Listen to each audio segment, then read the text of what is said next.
Call the meeting to order. City of Anamosa City Council Agenda, regular session, Monday, October 11th, 2021, 6 p.m. Anamosa Library and Learning Center. 1.0 roll call. Crump, Here. Smith, Here. Lockhart, Here. Zumba, Here. Stout, Here. Capron, Here. Note all members are present in chambers. 2.0 Pledge of Allegiance. Pledge allegiance to the flag of the United States of America and to the republic for which it stands, one nation, under God, indivisible, with liberty and justice for all.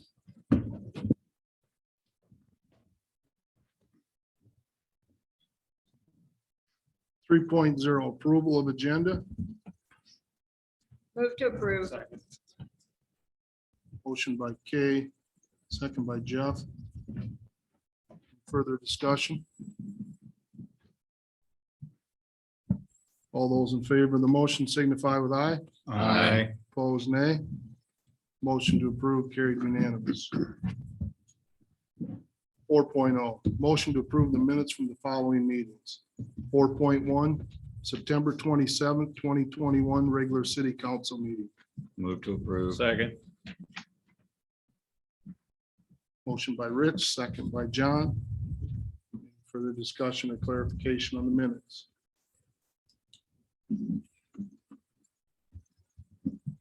All those in favor signify with aye. Aye. Opposed, nay. Motion to approve carried unanimous. 5.0 Public hearings. 5.1 Public hearing for the status of funding activities for the Community Development Block Grant for the Downtown Revitalization Project, AKA Facade Project. This time I will open the public hearing.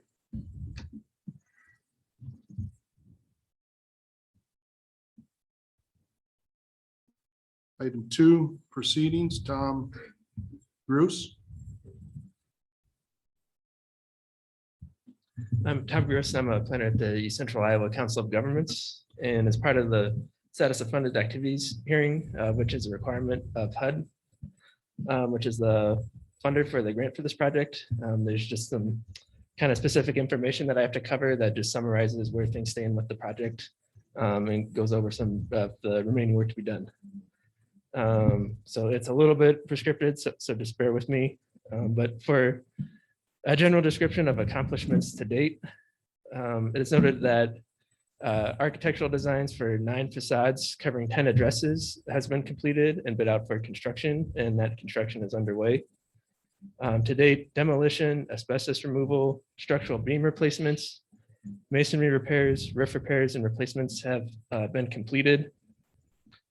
For a summary of expenditures to date, through September 10th of 2021, a total of $344,970 has been invoiced and submitted to IEDA for grant reimbursement.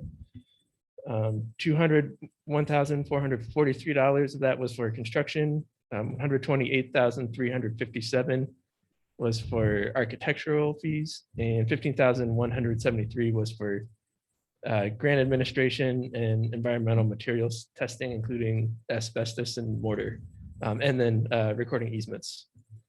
An additional $181,804 has been invoiced for construction and $2,250 for grant administration, and that will be submitted for reimbursement from the grant.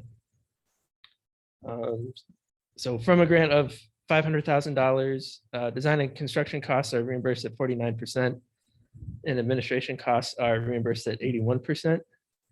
And to date, $174,306 of grant funds have been requested, with $353,194 in remaining funds. And then for a general description of the remaining work, exterior painting is underway and should soon be finished. Rough carpentry and drywall have been completed in some buildings and has yet to be started on some others. New second floor windows are soon to be installed, and an aluminum storefront, finished carpentry, historic window repair, and interior painting remain to be completed. And then finally, for a general description of changes made to the project budget, performance targets, activity schedules, project scope, location, objectives, or beneficiaries. There have been no changes in the project location, objectives, or beneficiaries.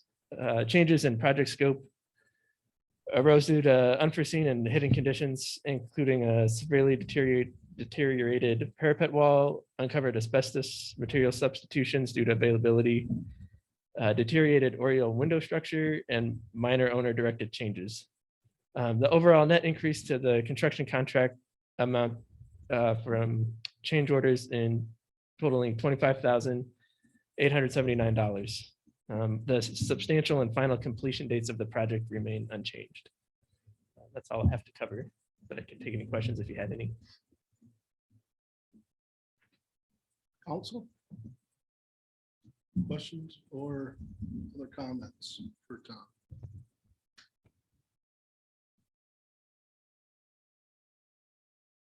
Does the public have any questions or comments?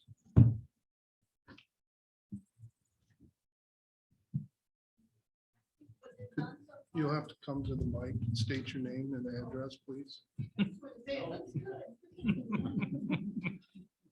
We want to know who you are. I'm Tammy Dearborn, and I think what they've done so far looks very good, and I'm just looking forward to getting the windows in and getting it cleaned up, and it looks nice. Tammy, could you just state your resident address? I live at 600 North William Street here in Anamosa. Thank you. Tammy, and I believe the council is right there with you. We are also looking forward to the project to be completed and, you know, begin to increase the showcasing aspect of Anamosa, and eager to get started on the north side of town, or the street, I should say. I can say one thing I'd like to just add. After Ragbright, I'd talked to a few people that had come through the town. And everybody said that I talked to, it was a group that said that this was the nicest town they were in the whole ride. So what we're doing downtown is just going to improve that. It'd be nice to see business brought into the town. Kind of maybe make a little more money for the people that are trying to make a living here. So just thought I'd bring that up. Please. Tom Durgan, property owner downtown. We all know how I felt about this, but I'm going to tell you, it looks nice and I'm glad to see the progress going on. And I've talked to some of the guys and looks like they're doing some really good work. And I'm anxious to see it done and anxious to see the other side done. Well, that's all I got to say. Thank you. Positive.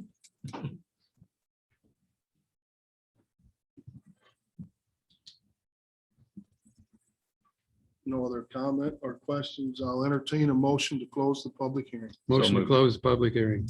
Second.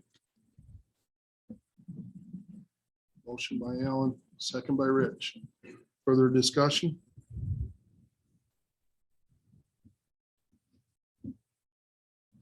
All those in favor?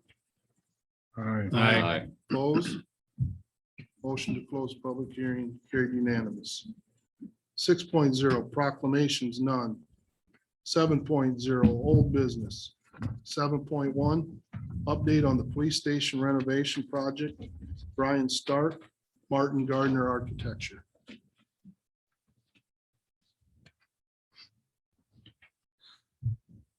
Thank you, Mr. Mayor, Council. I appreciate the opportunity to kind of give you guys an update tonight as to where we've been.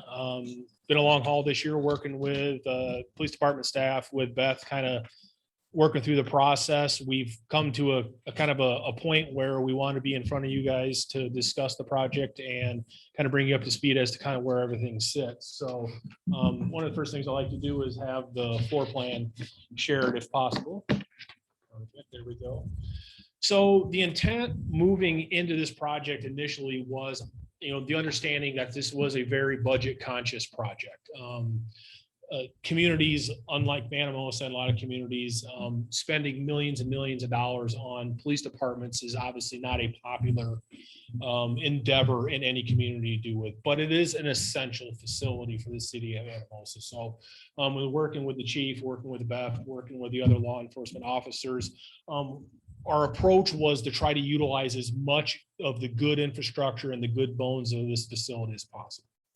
We want it to be a good, usable, safe facility for the department for, so the department, the officers can do their job for community protection here in Anamosa. So one of the things we utilized or tried to do was, again, try to utilize as much of the existing footprint as possible, utilize existing walls where we can, orient spaces around the facility where they made sense. And we went through 2 or 3 different design options for floor plan layouts. And this is kind of where we landed on, where basically the existing front of the building, which would be the east face of the old restaurant portion, we're going to do a full gut on that and update that for new administrative entry, public access on there, get the ADA handicapped restrooms, public and staff in that front location.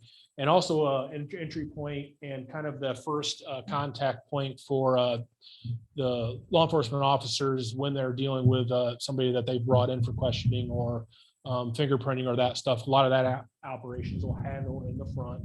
And also kind of a combination training and meeting space for the officers, whether it's just inter-staff meetings or interdepartmental, other interjurisdictional meetings with county, state officials, trainings and stuff like that. That can all happen in the front of, kind of in the front of the house, as to speak. In the remainder of what would have been the old creamery portion, the old winery portion of the building, again, utilizing that as kind of the administrative space for the officers. So common squad room, locations for files, internet technology, safe locations for equipment and armory locations for the department. And then basically getting three main offices for the chief, for lieutenant, for sergeant, break room, again, restroom locations and evidence storage, and that they can be all on the main level there. And then the western garage location is going to be basically storage. Looked at the potential of doing some short-term kenneling in there, an operation and space for if the officers do bring a vehicle in that is part of investigation, they can either short-term house, they can do investigations and do evidence collections and stuff in that space. And then the southern portion of it is what it is. It's a large garage space right now. We're looking at that to be apparatus space. Some of the things that you don't notice in this plan that you maybe noticed with some of the previous work that's been done is not a lot of the locker room spaces, a lot of the training spaces that were maybe incorporated in the previous design attempts, and with conversations with the chief, with staff, a lot of those things, I think we can utilize the basement for that. And that is a lot of things I think that can happen at a later date. Trying to really focus on the immediate needs of the department. And I think we've done a good job working through the plans on this, getting everything kind of designed in that are the real needs for the department. Some of the wants have been pushed down the road a little bit. Some of the wants can happen in that lower level for training spaces, for locker room spaces and things like that. Because we do have a fully developed basement opportunity in the facility that would be non-public beyond just mechanical infrastructure and things like that. So again, the approach that we've taken is trying to be extremely budget conscious and just not go grandiose, but be, very functional facility. So we worked through a few attempts on some preliminary budgeting as to kind of what we anticipate this would take the work to do. So if we could pop the budget sheet up on the screen, that'd be great.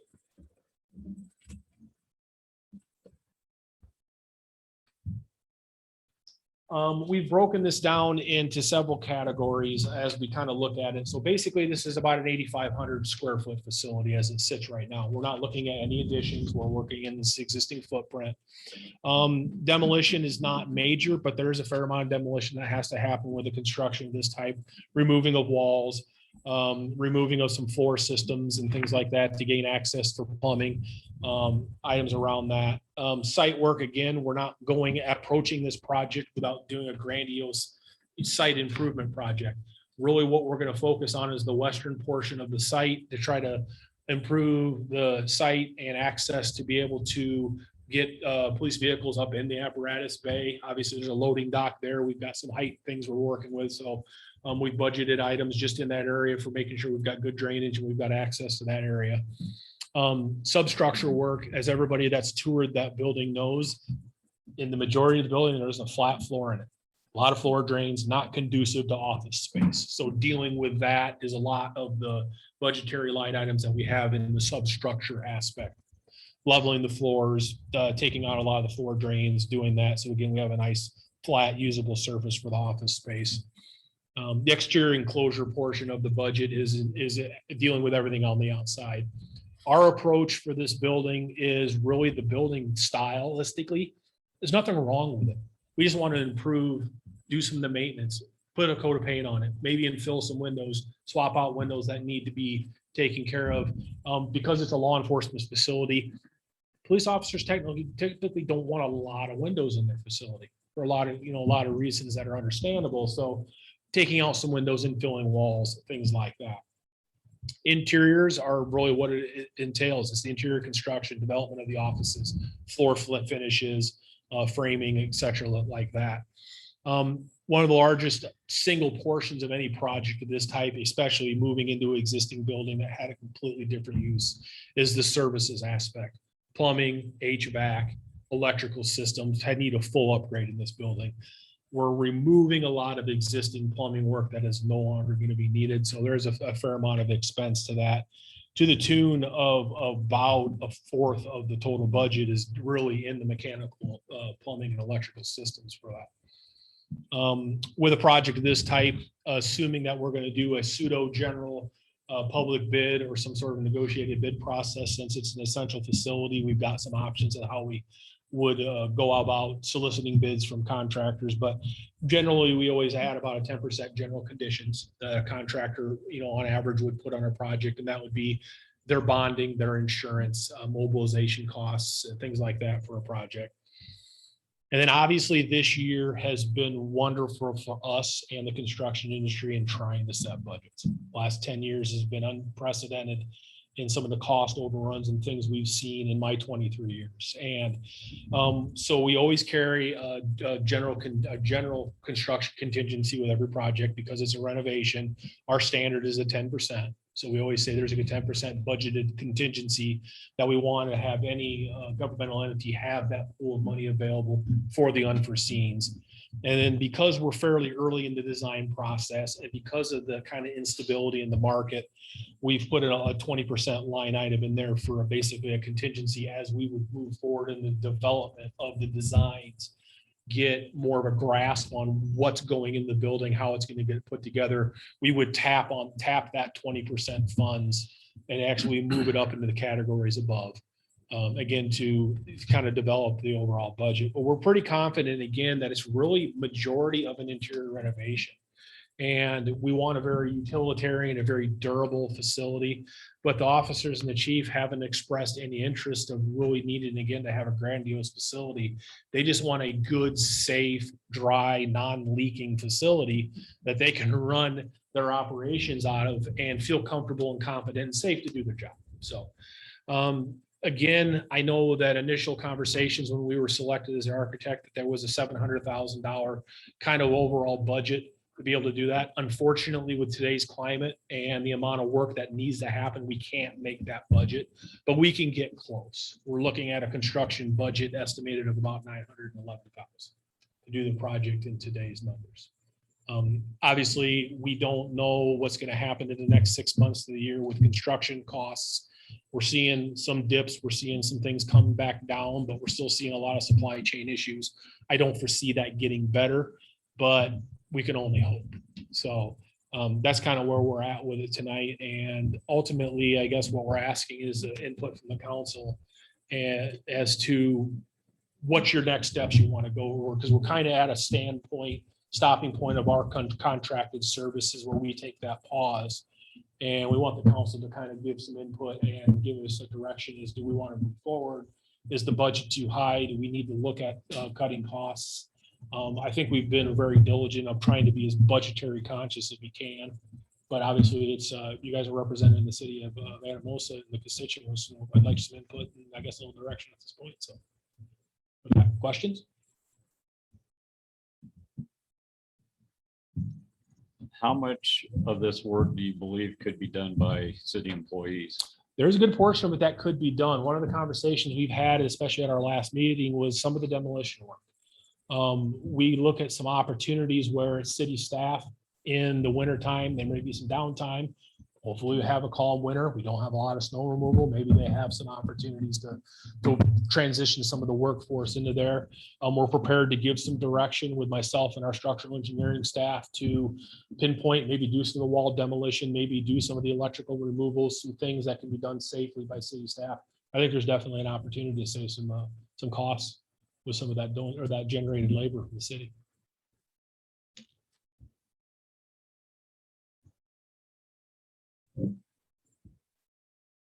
Bulletproof glass in the windows. Yeah, so what the way we do as a minimum for the area is, would you mind going back to the floor plan, please? So off to the right there is kind of the vestibule area. So basically we protect from the vestibule into the administration. So we harden those walls, poured concrete walls or concrete blocks slugged with concrete in there. And then the visible glass between administration and that vestibule would be the bullet resistant window. Okay. We do have minimum grades that we like to do. That gets to be a conversation with the police department as to what level they want to go. The remainder of the building, we don't get carried away again. Hence my comment with not a lot of windows into the working areas of the buildings. So, The armory area is reinforced. yes, that would be a reinforced concrete. We would have a reinforced door, and then working with access control and who would have access to that space becomes kind of an administrative function of the chief of police and how they want to have access to that. Evidence, we can harden. We don't have to go as far. But again, we work with this police department on who gains access, what level of officer and or sergeant, lieutenant, who's in charge of what areas and who gains access to those different areas too. Coming off the vestibule, what kind of doors are you planning on there? Typically, we would go in a facility like this would be a hollow metal door and frame. It's very durable. And I think that would be the best scenario. Anything where we would have a point of contact between public and administration or public and law enforcement, we can look at going up to a bullet resistive level. Again, those would be conversations I would have with the police department and see what their comfort level, where we would want to have those expenditures. The automatic door locks on. Yeah, we would interior work doors. at basically prepping everything for access control systems so they could have a fob system for fobbing in and out, things like that. Yep.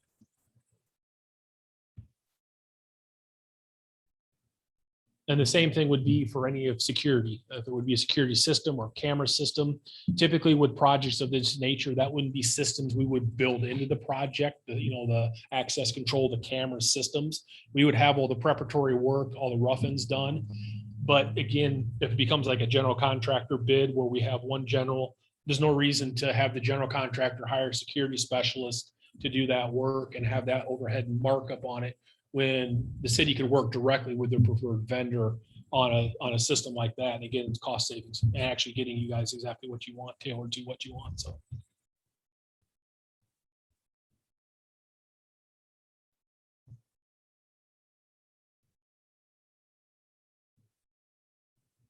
Any other questions from the council? At this time, public comments or inquiries. We do have quite a few in attendance tonight. So I will assume that there's a single or multiple agenda items that have brought us all together. I ask that you be cordial with the council and the presenter and that you limit your time to 5 minutes. I should have made that statement earlier. But now we're getting into the bones of the meeting, so I figured I would make that statement now. At this time, then, we'll take questions, but you will need to come to the podium, state your name and address. And offer your question. Tom Durgan, property owner downtown. Might sound like a silly question, but I'm kind of curious what size the bulletproof windows are. Because me being the extreme collector that I am, I think I still have the paperwork. I have 3 windows that are, I believe, 4x5 that are 1-inch bulletproof glass that I will do nothing with.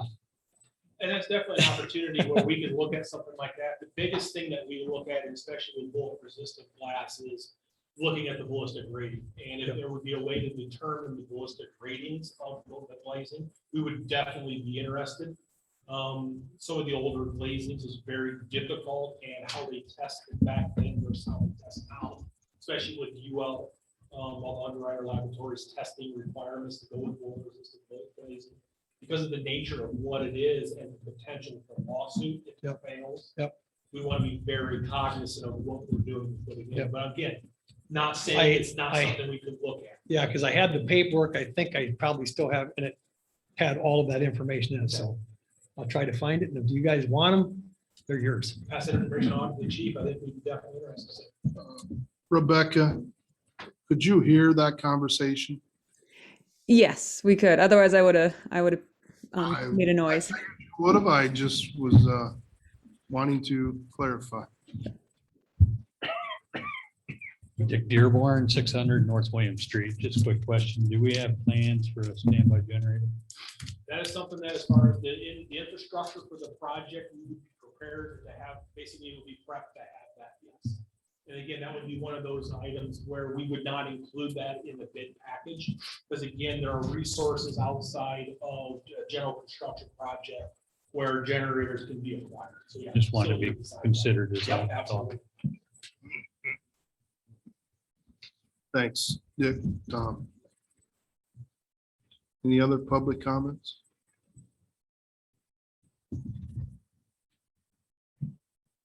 Hearing none, the agenda item is an update with no action. Well, I do have another question for him. Just knowing the building and everything, what would your take be on using a portion of that as maybe a storm shelter?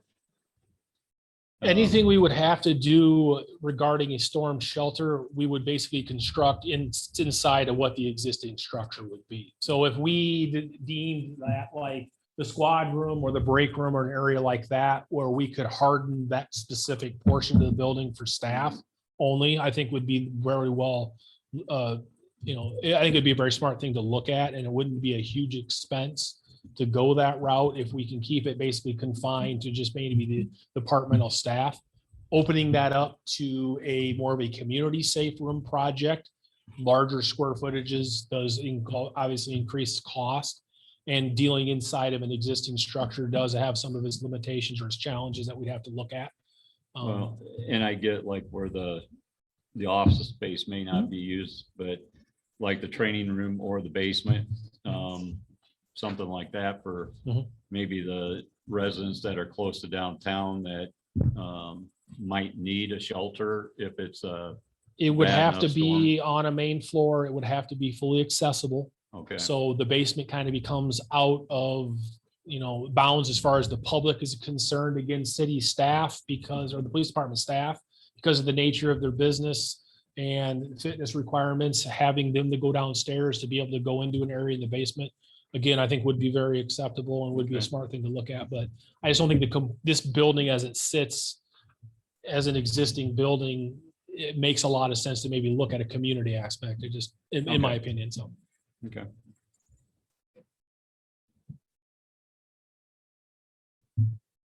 Any other questions or comments from the council? Did we look at doing a double door in the garage where you could enter from the alley or the east? We kind of kept the idea, I think, of coming off the main street as kind of a no-go right now. Trying to again utilize what we can.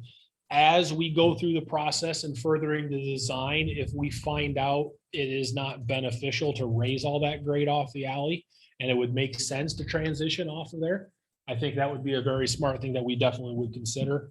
That would be something I think we would look at under the next phase as we further develop the design.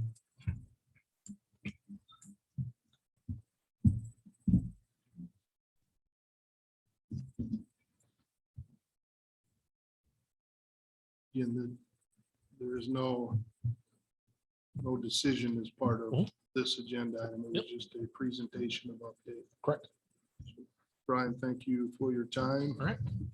Feel free to hang around. We don't have coffee or cookies yet, so you just have to bear with us. All right. Thank you, Mr. Mayor. I appreciate it.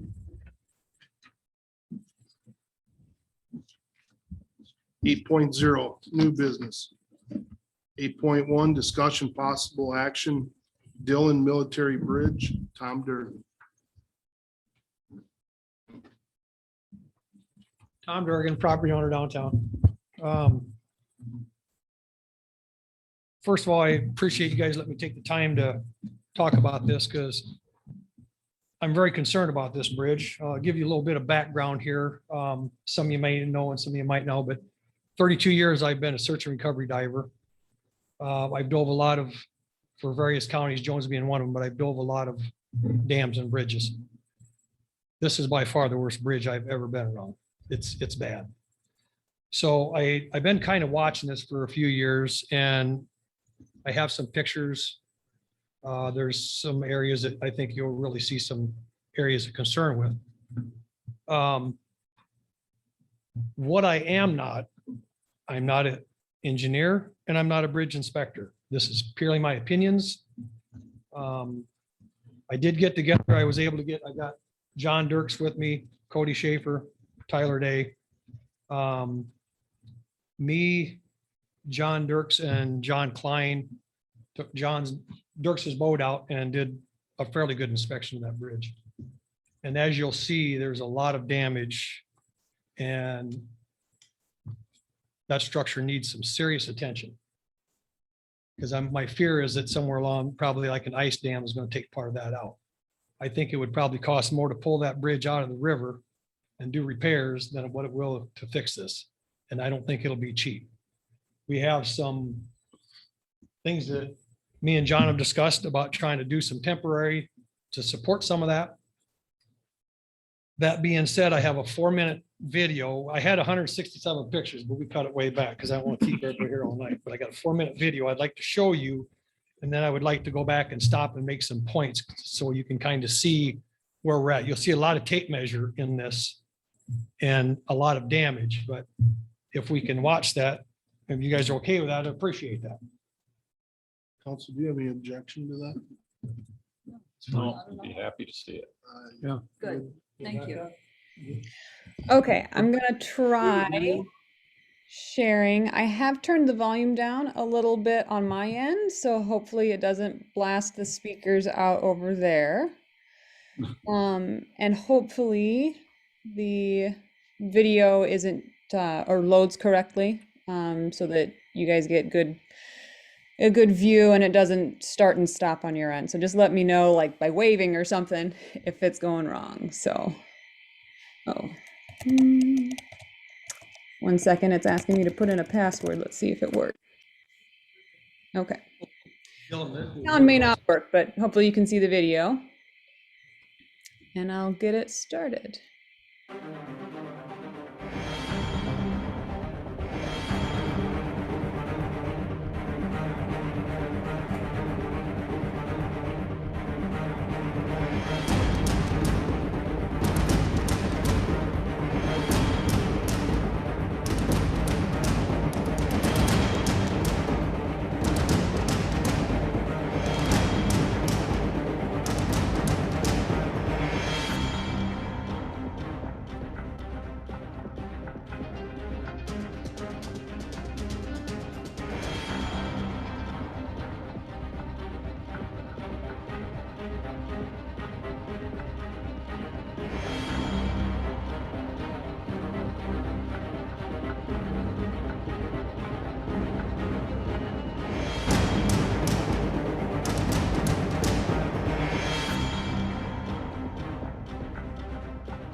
I'm sorry, one of the things I should have said, somebody asked me what bridge this was. It's kind of obvious now what bridge it is. It's the Dillon Military Bridge over the dam. As you can see, there's some pretty major damage to this. If we can, Rebecca, if you have them stop points. So this here one, I'm gonna call the city side, the east side, and the park side, the west side, even though somebody keeps telling me it's north and south. So this is gonna be the west side, park side. This stone right here, about roughly 3 years ago, was about 3 inches. So it's migrated another 5 inches approximately. Okay, if you want to go ahead, and if you guys have any questions on anything, please stop me and let me know.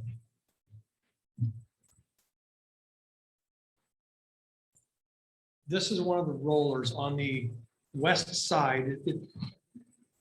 Bridges have to expand and contract.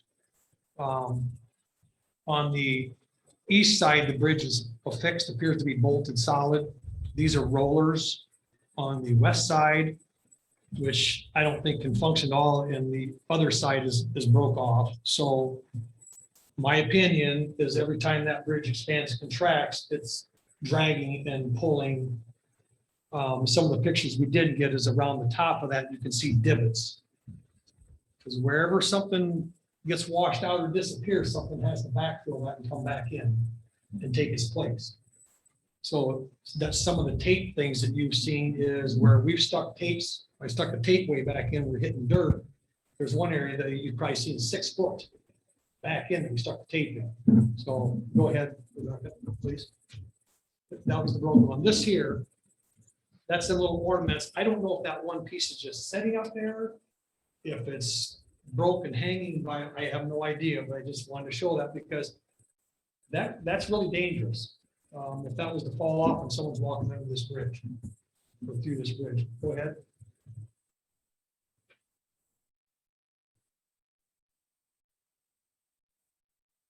Maybe one more. This should be right there. This is a bridge. This is a stone on the east side that has migrated out 10 inches. I believe this stone was about 20, can't remember because I stuck the tape back in there. I believe the stone was about 20 inch, maybe it was a 24-inch stone. So as you can tell, there's not a whole lot still sticking under there. And the east side is what I'm gonna call the good side. I mean, we see when we start looking at that west side, you're really gonna see how bad it is. Okay, Rebecca.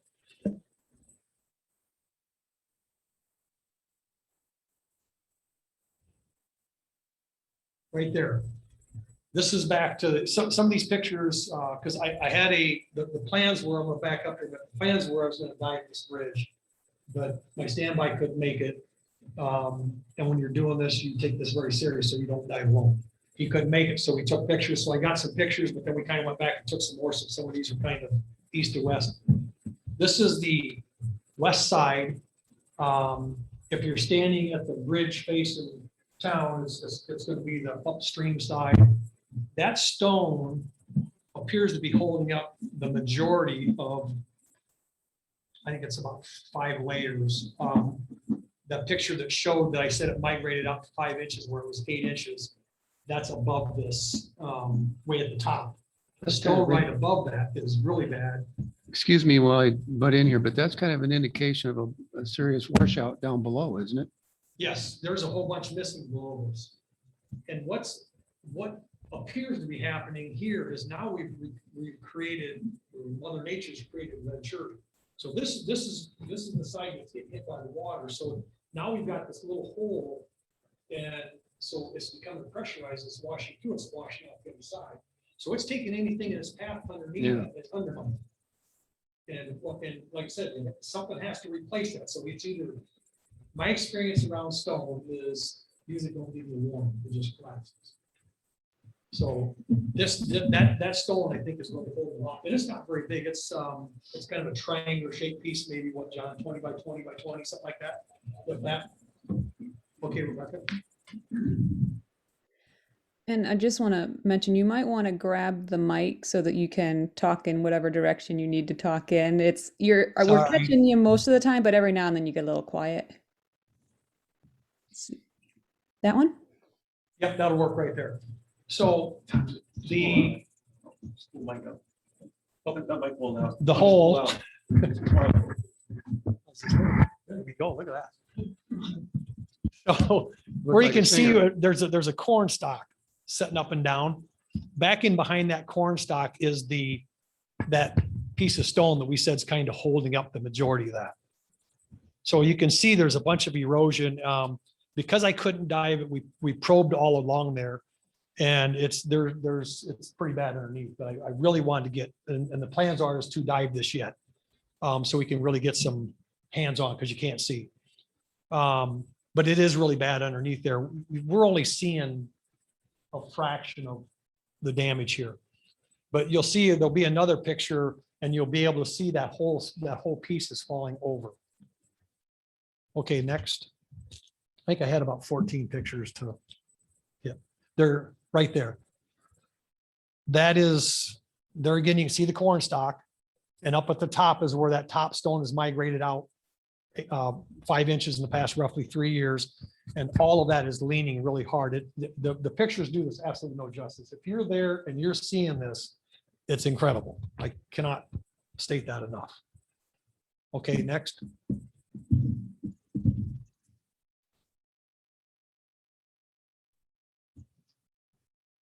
This here is on the upstream side. Obviously, a tree's hit it and broke the 2x12 support underneath the walkway. And go ahead next. You'll see I didn't keep all the pictures of the damage under there. I took right there. There's another one, and somewhere along the line, somebody's actually put a piece behind this, but it's already pushed away. It must have been from another river, another tree hit, or another flood, or a tree hitting it. Go ahead. Right there, that one. Here's the one with the tree stuck in it. And it's busted. That's on the dam side, downstream side. Okay, go ahead. There's obviously a better view of it. That is again the east side.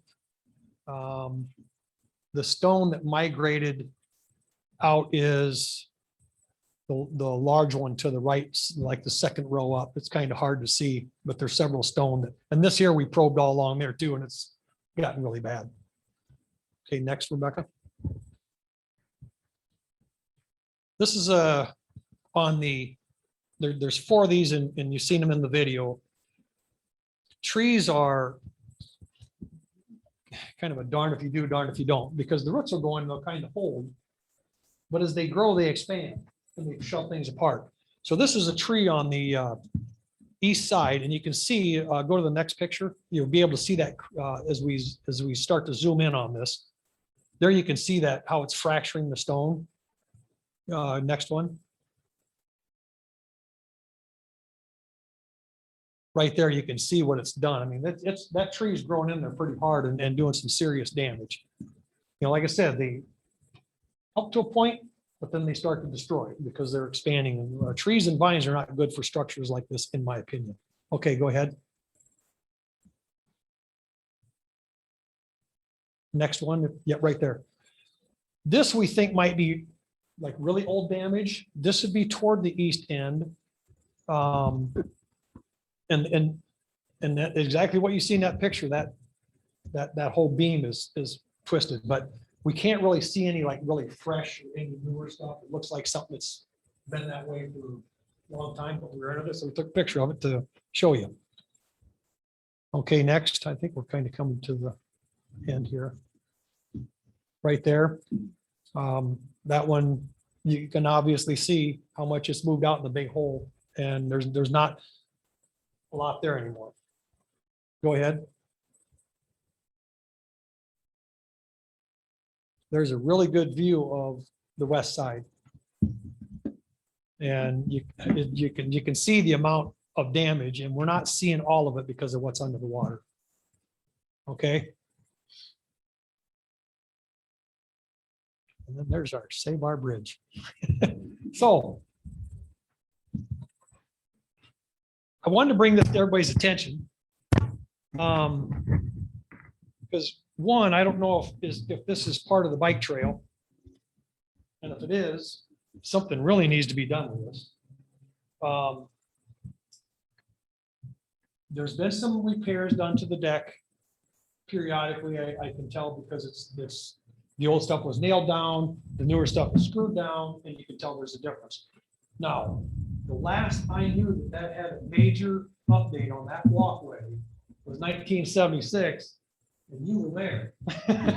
So they replaced all the wood structure. And being underneath that, we didn't hit on all the pictures. There's broken 2x under there. So me and John have discussed it. I think Cody and Tyler are on board with this. The one stone on the east side, or the west side, excuse me, that is being held up by that. John has a bunch of cables, so we want to take and try to get something to make us a cradle. We want to try to cradle that one stone to keep that in place and tie it back.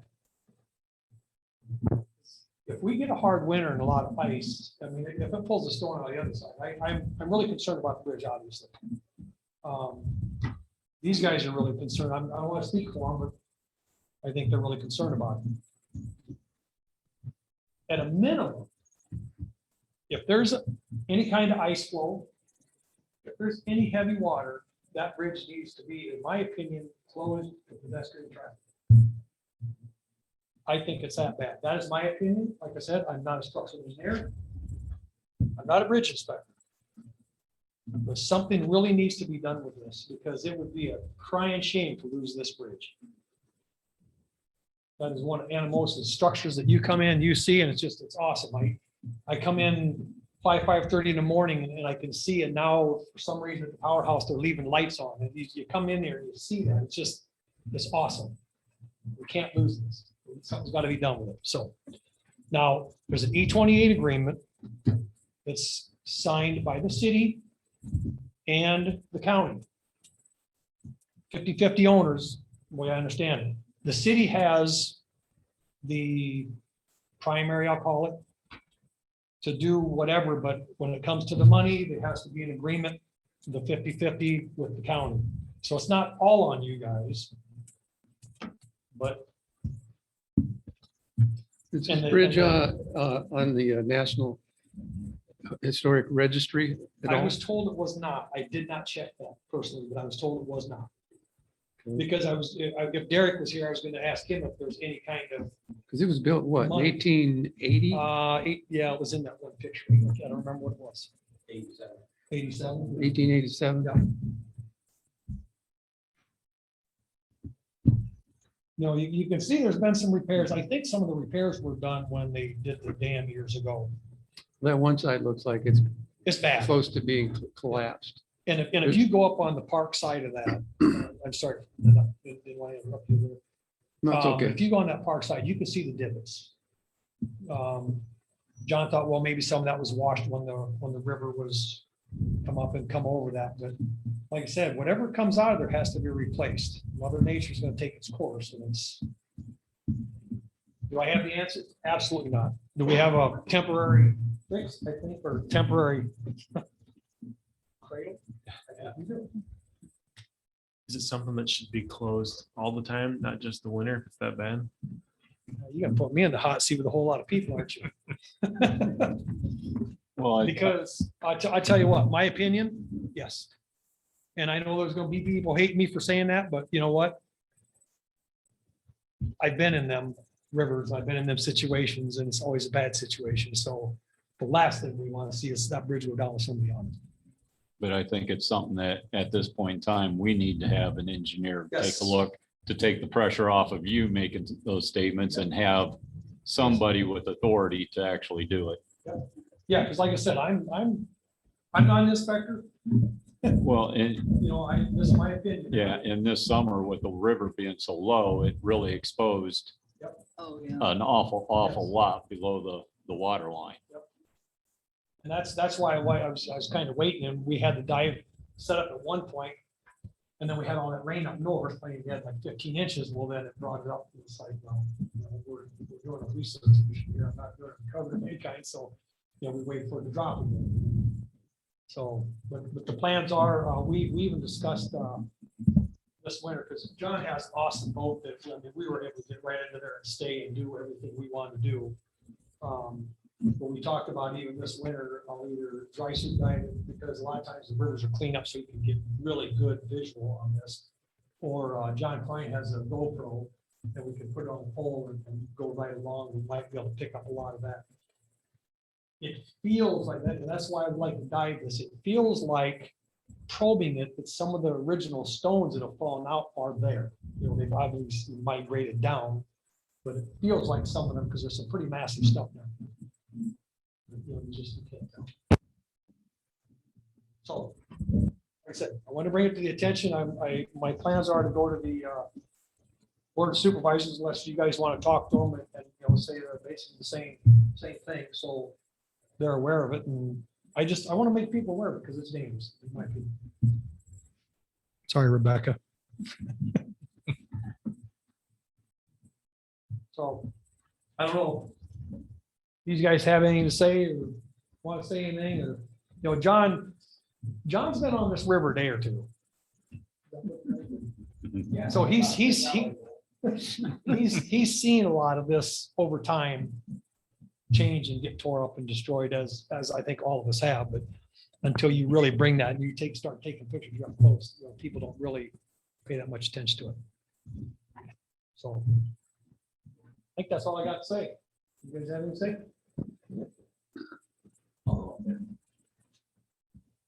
John Dirks, 61 1880th Avenue.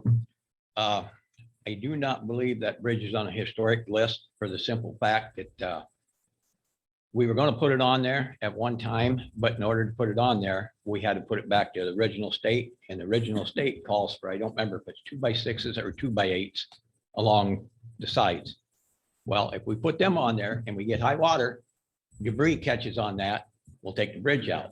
We wanted to leave the chain link fence on there so that we could lift one side up and lay the other side down so it didn't catch debris. That's why I don't think it's on the historical list, because we wouldn't follow their rules. So, Okay. any questions?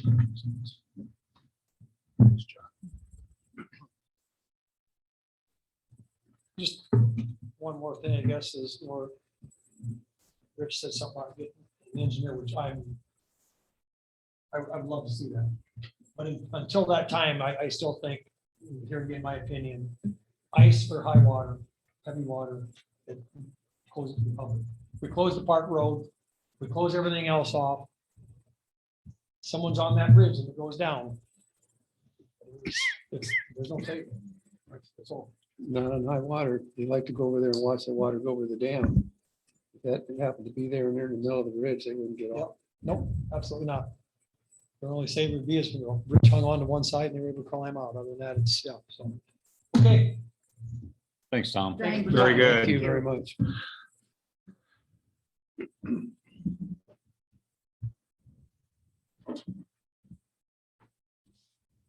Well, that's the discussion side.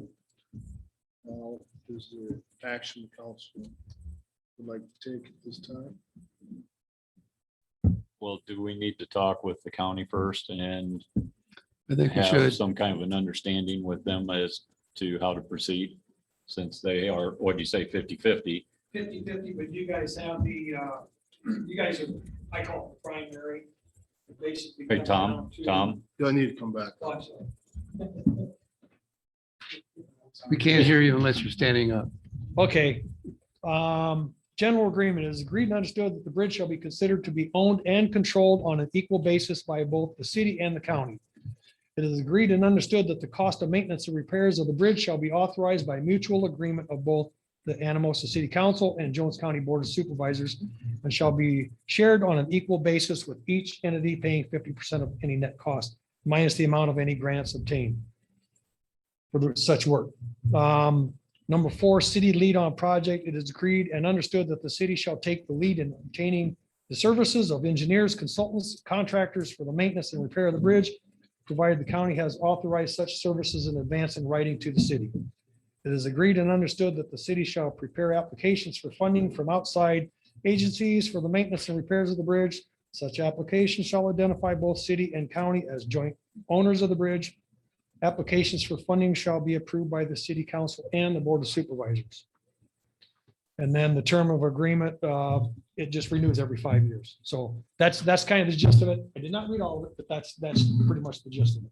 I've got So- one question. In your opinion, it- for us to get an architect and go after grants and start looking into all this stuff, it's not going to happen overnight. No, absolutely not. So this is something that needs to be repaired now. My opinion.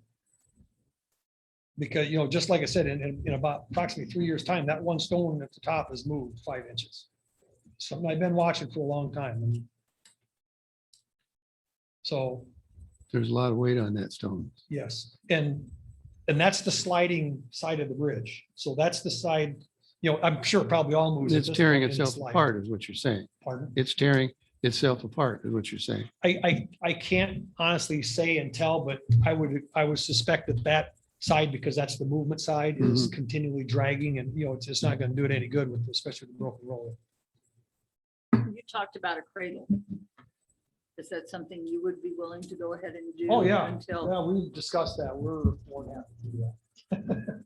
We just get somebody the plans are that one stone is to try to get some angle iron and cradle that, and then cable it kind of up and back, just to maybe get us through the winter and try to, give us some time. yes, because we're on borrowed time. So, but yeah, so, and this come from the county recorder's office. They have all this up there, so.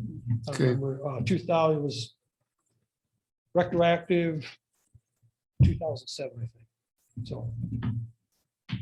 Who has to give approval for Tom and John to do that, or whoever? That's a good question.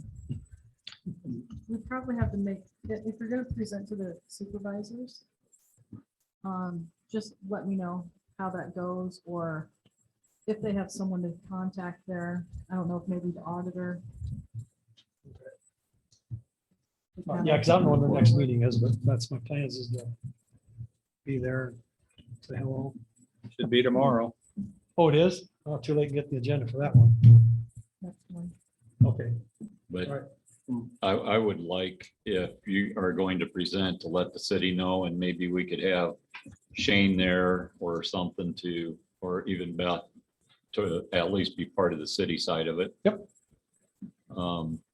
And I think we need to probably make a motion to the effect that we need to contact the county now to start the process of hiring an engineer and starting the process. So I'll make that motion to contact the county, let them know, be representative at that meeting that Tom's going to present, and let them know that we are investigating hiring an engineer to take a look at this and start the process. I'll second that. Thank you. A motion by Rich, second by Kay, that the county be contacted as the city would like to proceed with acquiring necessary architect, engineer to look at this. And Tom, will you let Beth know when you get on the agenda? So if she's not there, definitely Shane will be there.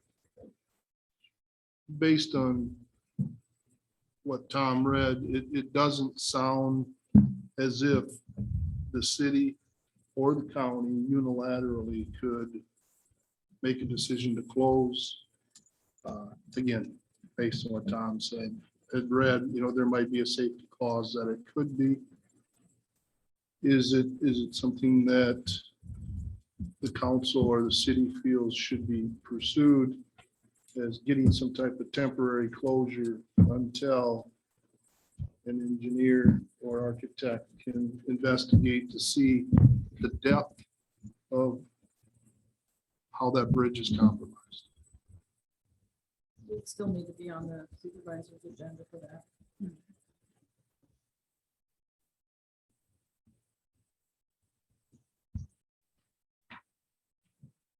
Do we pursue getting on as soon as possible? Well, I think As that's soon gonna as, probably be next week, Yeah. Tuesday Yeah. for them. Tuesday next week's their next one, or is it Don't tomorrow? they go every Tuesday? Every Tuesday. Oh, so- oh, okay, I can make that. Yeah. Yeah, please do. So if you go next week Tuesday, then we can get back on the agenda for our next meeting Mm, because we'd be the following Monday. Okay. Okay, that'll work.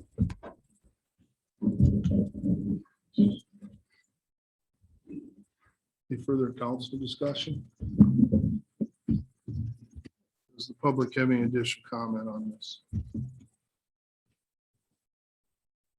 All those in favor of the motion signify with aye.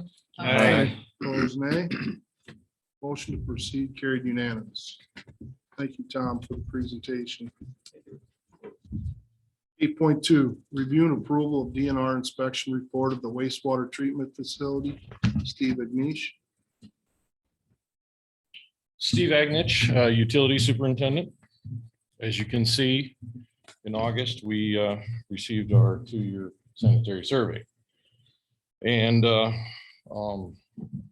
after reviewing their requirements, I made 2 mistakes on this. I'm just going to be honest with you. 2 things I'm not used to doing, dealing with sludge the way we do here. So I didn't monitor it accordingly. But I made, talking with Amber on the spot, we made corrections and got the testing up. And so we are compliant with that. The other mistake I made was a total nitrogen summary for the year. It's supposed to be compiled for the year prior to, and it's submitted on the May DMR. Both of those things have been rectified of the things that I did. Everything else is like the bypasses that we have. We're working on the surge tank. We're trying to get that done. The Second Street lift station. Part 2 of that, where we're going to redo the force main coming from Rosemary to Second Street. That'll help. We have a couple other sewers stretches in town that we're going to fix at the same time. Those things will help. Some of the other DMR non-compliances in the reporting is things that I inherited. And just wanted to make you guys aware of that. I have answered all of them that I could. There's several items like getting a new pre-treatment agreement with the penitentiary. We've contacted HR Green to be involved with that so we can get that taken care of. The sludge plan that we had expires this year and we have to create a new one. Again, contacted HR Green. And then there's another question about composting of the sludge that they are helping us with right now. So any other questions?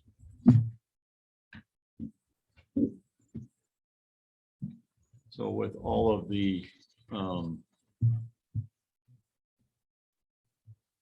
everything that you have in here, how long are you looking at before everything's back into being compliant? There's the surge tank, for the wastewater plant. That's tentatively, next year. They just did the soil borings for that. So I have not heard on the results of that yet. Okay. So once they get the soil borings were done on the 17th of September to see if the ground is stable enough in the old Alliant power plant site. If it's good enough, then that's the plan is to build that. So construction, I'm not for 100% for sure. Obviously, trying to do the same thing with the force main over here. We get that hopefully next year. That'll help there. Some of the other stuff, the CVOD removal, some of those things, I'm not for sure. I'm still learning some of this with this type of facility, but I think I'm getting a pretty good handle on it. I've been in contact with Aeromod quite a bit. Obviously went to the class, so I'm trying to do my best to be as proactive as possible. Okay. On the press, is that going to keep up with what's going on now? That's been there quite a while. We are actually looking to upgrade the press, and hopefully next council meeting, I'll have a proposal to you guys Okay. for the press. I can tell you right now, shortly after I started, we put new belts on the press. And when we did that, that improved its capacity a bunch. I have no idea how old the belts were. I don't know. The press is 14 years old. With the way the summer is, the flows have been really low this year. I mean, we're talking 400 to 500,000 gallons a day instead of 700 plus.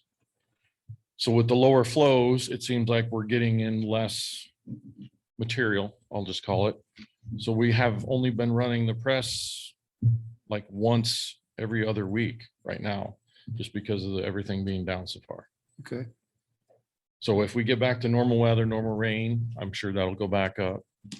But like I said, hopefully next council meeting, I'll have a proposal for you guys to look at redoing the press Okay. and a couple other things we found. Thank you. Any other questions? I guess overall big picture from 2 years ago, how are we sitting compared to 2 years ago? I think we're good. I think we're okay. Long conversations with Amber from the DNR to make sure that we're moving forward on the right path. She spent a lot of time here explaining things with me to try to get, make sure that we're headed the right way. So Steve, in summary, and to clarify, the items that were identified as gaps, you've either addressed those to write them and or have action items with contingency plans to address. yes, yes, So since the DNR may not be on our backs, they're just breathing a little heavy on us to get in compliance. correct. As long as we show her that, show the DNR that, yes, we're moving forward with some of these items that I've talked about, like with the HR green, then there will be, And they're good with the plans. yes, yes, so far.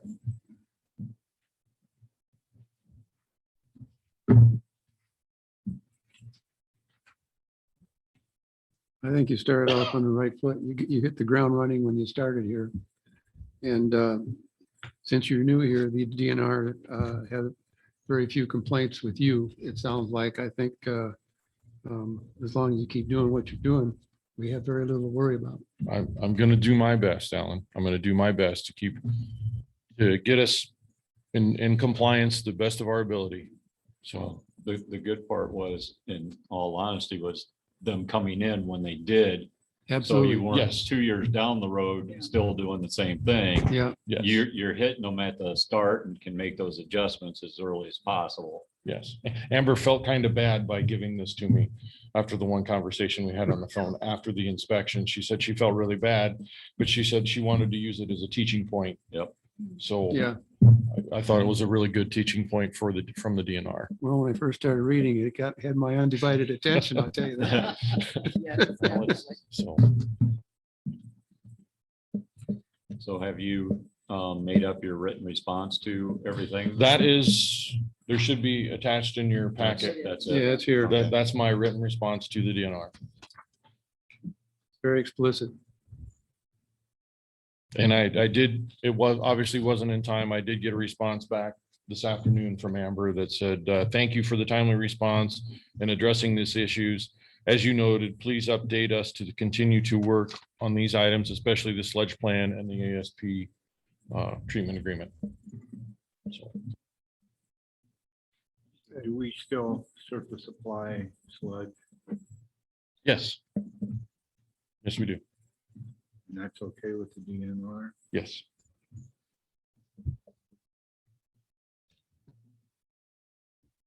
Any other questions for me? Thank you, sir. Thank you very Not a much. problem. The agenda item talks about the review and approval.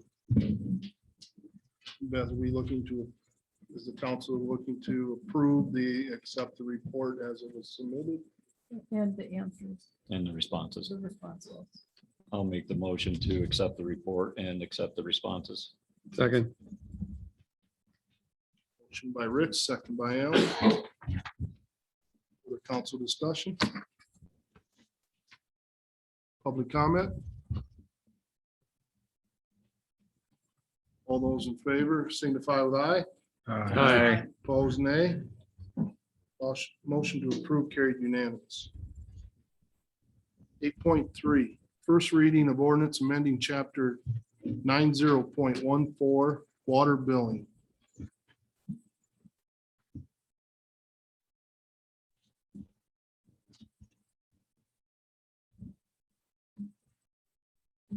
The reason we're looking at this ordinance is we've had a few issues and we've had a lot of our time and materials going into just certain larger properties, either with door posting time or having issues with timely turn on and turn offs, having to make appointments with a lot of the larger buildings. Not sure that this is the best solution, but we need to have a conversation and we're open to other ideas. So other things considered were possibly requiring properties to revert to the landlord's name when there's an in and out, because we have a lot of trouble with, in order to finalize the account, it has to transfer to another name. So it has to transfer to a new account, or we can't release the deposit, which a lot of times needs to be paid, used to satisfy the final bill. So this was actually from Macoka's code. This is what they went to, just because they were facing some of the same issues. This would, how it's written would require a master meter, then the landlord's responsible for collecting for the water through rent or other means, instead of us being on the hook to post them and a lot of times lose the revenue because we have limited resources as how we can collect. Also, we've had a few incidents in the past couple of years where the water, we know the person was evicted. The landlord refused to take the water back into their name, but they also, since the person was evicted, we didn't have a way to confirm with them that they wanted the water off. Something happened in the building during that time. Nobody's paying for the water during that time because the person who left, it's not in there, they're not there anymore. And we didn't have anyone's name to put it back into. So again, this is kind of our, not sure what else to do.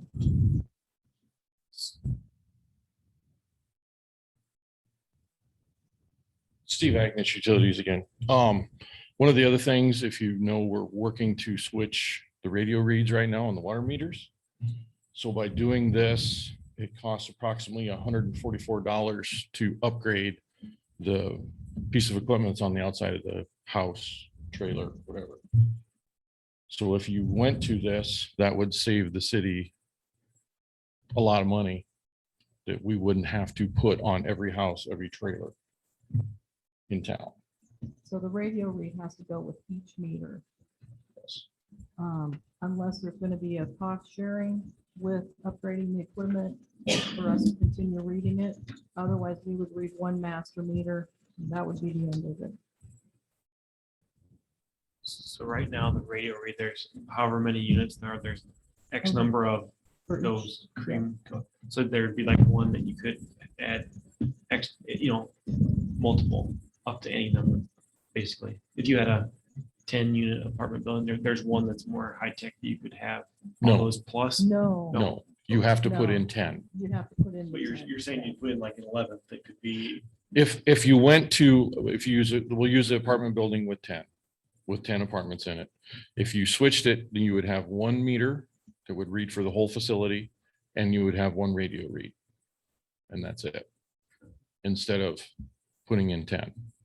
The landlord and the other one would be all the other.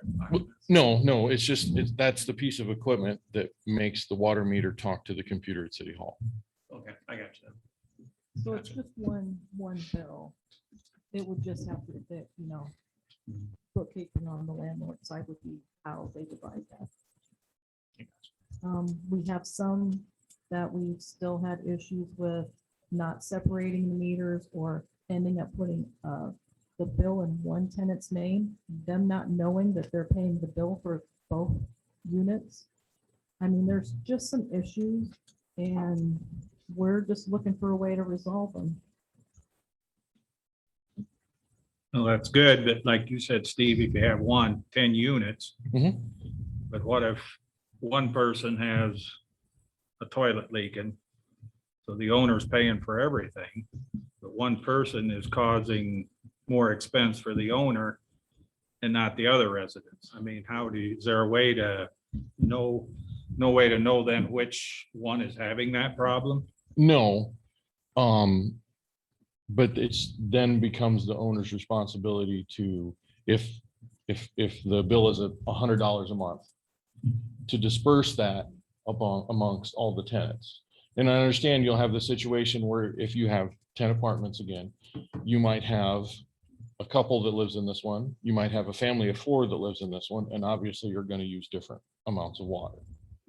But it puts it back on the owner to then disperse all the expenses of the water, and it saves the city clerk and the people that are going out and putting the water meters in and out, or going out and getting the read because this person moved out and then the next person moved in on a regular basis. We probably have 5 to 10 a week of that instance where we'll have to go to a house and read because somebody's moving out, and go back the next day and read again because somebody else moved back in. See that, but it's just tough for the property owner, like you said, there's one person in this apartment, 5 there. How do you you got, let's say $100. How do you prorate? I mean, that's the tough part. I understand, make it a lot easier. It would, But but just how the owner would prorate each apartment. playing devil's advocate, if I was living there and my neighbor had a jacuzzi and 6 kids were playing in the water all the time and they were splitting it up, I wouldn't want to be paying for that jacuzzi and those 6 kids. You know, I mean, It depends on how they do that. I- I mean, if it your could. neighbors, they'd have to try to, that'd be up the owner, of course, but when you stop and think about it, you could have 10 tenants there trying to make sense out of the bill that they're getting. And they're, it's just, well, like John said, you could have a toilet run, and if you're having Yep. a tenant there, they don't care. And then by the time they get the water bill, how are they going to adjust the rent to offset that water bill? But we also have had the case where the toilet was known, they had let the landlord know the toilet was having problems. They didn't fix them and that person stuck with the $800 bill. Well, So I mean, it's kind of, There's both something, sides but to I don't know everything. how, but like I said, something needs to be done. yeah, But that may Some way. be. I'm just throwing that out to make it more difficult. Right, that's all. but Yeah. maybe there needs to be an agreement with the landlords that basically states, if this tenant ever leaves, it automatically reverts into their name instead of calling them. Right. I mean, that Idea. They'd make sure the bill was paid, that's for sure. but that may be, if the tenant says I'm moving out on the 15th, then it automatically on the 15th reverts to the landlord. Right. I don't know. I mean, that's one solution from that standpoint. Instead of having to wait to try to contact the landlord to say, is it okay, or wait for them to call in, it's just an automatic. I actually brought this idea to Beth because, like she said, this came from a Kokota. I went through the switch over of this, and we had a couple of landlords that were a little upset in the beginning, but after a couple of months and they got through it, got it figured out, we didn't have any complaints after that. And it was a lot easier for those that are changing every couple months. Everybody made it work. So it's for the owner and the tenants to kind of figure out the percentage. Right, it is. But how much is it gonna take, the owner of this property with 10 units to get everything run to go through one meter? How you're gonna get, you gotta go into 10 of them now all the replumbing or, I mean, I don't understand it.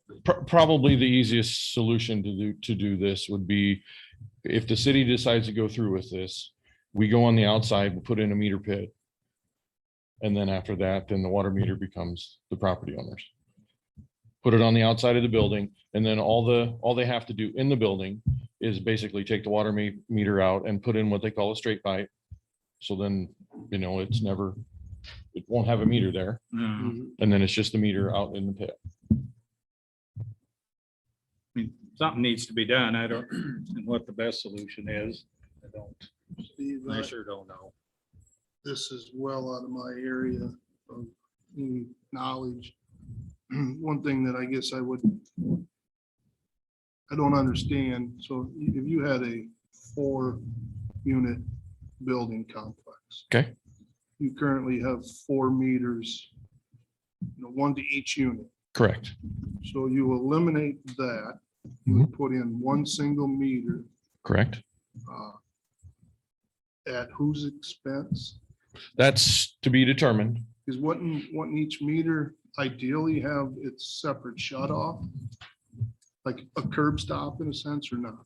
I believe, We'll Robert, just have a valve. It would just have a valve. So the thing is that it requires us to make an appointment with the landlord to get in the building to do the shut off. And then we have to make an appointment the next day to have someone meet us there to turn the water back on. So you've got 2 appointments going. Sometimes we have the same water on and off every month. I understand the incurred expense on the city, but we would also be applying expense on the landlord, the property owner, to, in a sense, upgrade to a new system. Well, you wouldn't have to change the inside plumbing if you just do the straight pipe with the meter pit. correct. It just would connect into the plumbing that's already there. You could still have the landlord, it will still have those meters on the inside if they wanted to use those for billing. They could do that, They would read them themselves. Because the Right. city would not, right? correct. But if I understood correctly, with the wireless meters, could we turn off the water using the wireless meters or not? No. Not the ones we have. Have to manually do it. Currently, we don't have any of those, but Census does. We can go to a meter that has an automatic shut off. We don't have them right now. They're up around $200. Now, if we want to go that route, yes, we can do that. But like in duplexes and sixplexes, or whatever you want to say, most of that plumbing coming in could be changed to a 3/4 inch meter. We have 2 of them down by Tapkins. They run 8 units off of 3/4 inch meter. That really just required them to take and before they split, put a 3/4 inch meter there, and then they can run their shut offs on each individual one. Our biggest part is the trailer court. Okay? We're not allowed to touch the meters. We don't supply 90% of the meters, so they can pick whatever meter they want because they're their own entity. So they can go and put their SR2 still in there. They can put the new census ones they got. They also do put new census ones in there. They're not the same hookup size because we can't tell them what they want to buy. So it makes it kind of hard to go with our technology. If they want to pick something that's completely different, now we have to try and retrofit our stuff to match their stuff. And then if they have something break, we have to try and go underneath these trailers, which they may have been there for 50 years, and nobody's ever been underneath it. And that gets rid of us going underneath these trailers, us having to contact them, take the skirting off, wait a day or 2, then we go in and fix it, and then they come back. That also goes with shut-offs. We're not allowed to touch their curb stop. It's theirs. They own it. And we can't do our own shut-offs. We can't do our own turn-ons. All we are is at the mercy of whoever runs that to turn off the tenants whenever they want. So with going a master meter, the trailer court actually has one, so we can go back to that. Then we don't have to worry about shut-offs and waiting on their time. If somebody has something going on, they can do it themselves. The city's out of it. Then we don't have to worry about trying to get appointments for everything, skirting, wires being cut, because when they do the lawn care, they cut the wires with the weed eater, or mice get underneath there, cut our wires. So it gets rid of us having to get underneath the trailers and we're calling them to get the skirting off. It just makes it easier for us to not have to do all that stuff. And it's actually gonna be more cost effective for them, because now they don't have to supply their own meters, and it's straight pipe everything. Robert, would you Oh, state Robert your Young, name Utilities and Department. position with the city? Assistant Utilities Superintendent. Thank you. So it sounds like we've got one area that probably causes some of the most heartburn. Well, it's not just them. That's one of the biggest instances that we have, is where we don't own any of the services in the trailer court. You know, you can go apartment building, you can go Strawberry Hill, you can go any other duplex that we have to get a hold of the landlord to try to get into these places. If those landlords don't want to let us in, then we may never turn them off. They can just tell us no.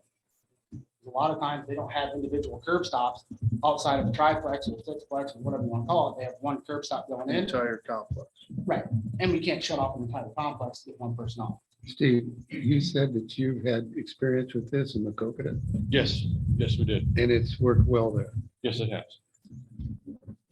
Like I said, there was a couple of landlords in the beginning that, you know, didn't agree like with it, but after that, it, I agree with Beth. I think there's not a perfect way to solve this without somebody being upset, but I would say that maybe we should try this for a while at least and see if it works well for us.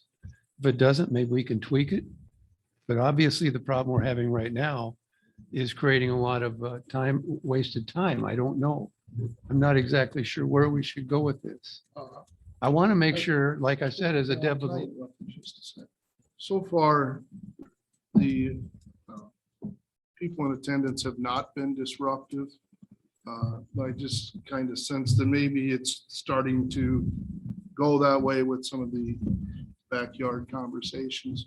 So please refrain for talking amongst yourself.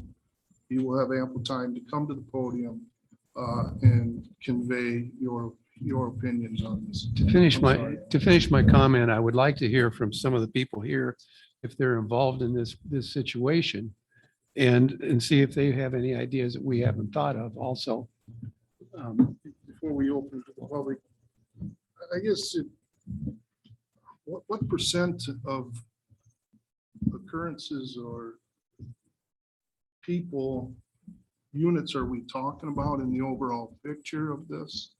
You know, or is, I guess I wouldn't want to penalize 98% of the people that are doing it the right way. They're paying their bills, add an additional expense onto these property owners. Curious as to what percent of the overall we would be talking about that we deal with these issues. That have more than 4, I mean, we put 4 units in there, but it can be a different number than that. I mean, it was a starting point. right. The percentage of time spent on this is a lot.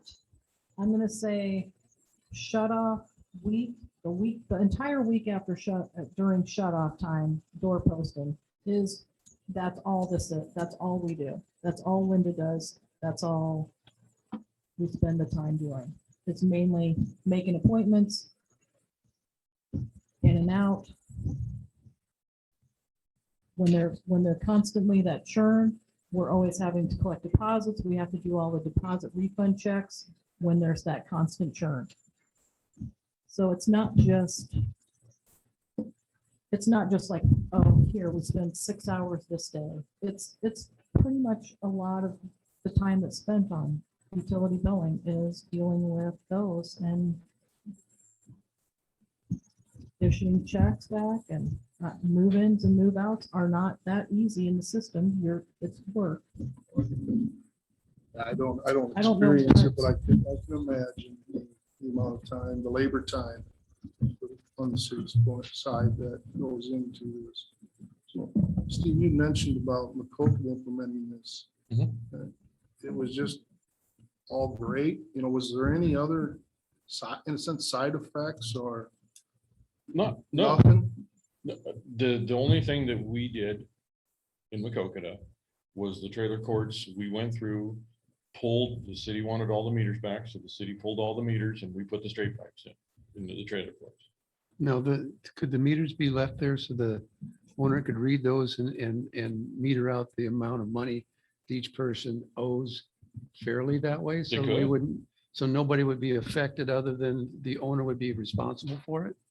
They could. Did they do it that way in Macocota or not? No, the meters, the city pulled all the meters in those So they instances. have a flat, they had a flat rate for each. I think the occupant? meter should be Yeah, left. But there. didn't Robert say the meters are owned by trailer park The anyway? trailer court owns, I would Yeah, say- so we don't need. That- Then then that So problem our solved. trailer court owns all their meters, so we wouldn't have anything to do. So that's problem solved. Nobody's gonna get ripped because they're paying for water they don't have to pay for. Well, Well, to me, it's a problem that we allowed them to purchase their own meters and not use city meters. And that was in an ordinance along. That was a long Yeah. time ago that Yeah. that happened, I but do believe at one point in time they were on a master meter and then at some point they switched over to meters. Yes. So actually, if we move to put a single meter in, we wouldn't be affecting the customers at all.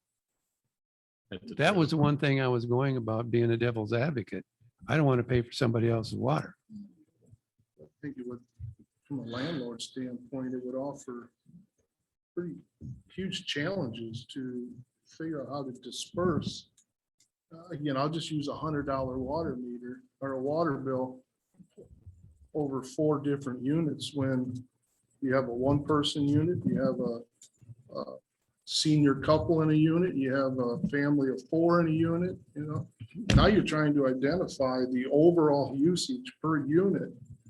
And to be fair, as you disperse that bill, We have buildings that have a master meter.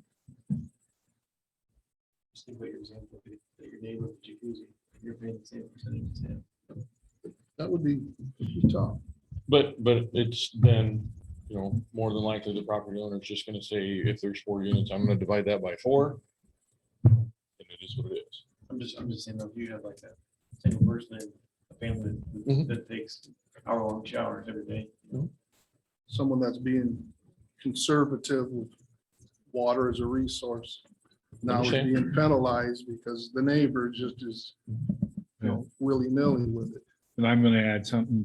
There is a minimum cost per meter. So if there's an older, say an older person living in an apartment, they're gonna pay that minimum no matter what. They may only be using $10 worth of water. And they're paying a minimum of such and such. So then you get a couple that's gonna be up using about the minimum. They're paying the same as that person that's 1 person. So a single meter would, in a sense, indicate higher usage, which drives a higher billing rate. Oh, because it's tiered, how many, Based on, Cubic gallons. based on your usage. It'd be divided by certain 4. levels that- It'd be divided by 4. when you say. If it's a 4 unit. After you get to a certain threshold. it goes Yeah. Of water From the usage. city. Yes, but what you're looking at is you're looking at a 4 unit, let's say, and we've got 1 meter, so it's got a high reading because of the amount of water, but then you divide it by 4 and it brings it back down. That's something that could be taken care of right there at the office. So that wouldn't be a problem. I'm just saying, I think there should be a way to have meters. I don't know how you would be able to. So the question I have with this is, where does the city's involvement in the landlord's business? So right now, we're doing a lot of work to charge each person water in that building. So where does the balance between how much work we have to do or how much work their business has to do? That's the main question I have anyway, is how much resources is the city expending where we're not expending it on the other, like the rest of the properties, we're expending it on, this pot. All right, let me try something here. Tell me why we couldn't do this. We put 1 meter on, so that's all we have to deal with. Make the owner of that property that's renting that property out responsible for doling out the amount. Maybe we should require that there be a meter on each one of the apartments and let him read the meters. Then we're still where we're at. I mean, No, he's where we're They at. can keep it. Well, that's true. We're The not where meters we're are at. still He's in- where we're at. The meters can stay where they're at and still be read. Yeah. And like I As said, with Steve one said, meter, putting the it's meter gonna look pit like a in. large amount, but if you divide by 4, because you know that unit has 4 apartments, you're not gonna raise the rate because that takes it back down to a lower rate, Right. because we know it's a 4 apartment building. I know Can you we're wearing visually this out, read but them? I mean, if sometime ago, what Alan's suggesting, I mean, say you left it in for the apartment owner so they could read it. Can you visually read it, or you need these readers that the city uses now that There's a digital display on top. there is? Yes. so they could read it. So they'd have to read it, and then they'd have to get the conversion factor. That would right? be the owner's responsibility. then. Right, but they'd have to get that plus the sewage portion of it too. I mean, there's several factors involved to do that calculation. Yeah. I mean, they could roughly guess it too. I mean, we're doing the calculation for Yeah. everyone now, so. I just know there's not that many landlords in town that, it seems like there's always a shortage of people trying to find apartments. And I feel like you don't want to make more work for them if you don't have to, because it makes it less enticing, I feel like, to be in that business if you're having to do more work than the upkeep and maintenance.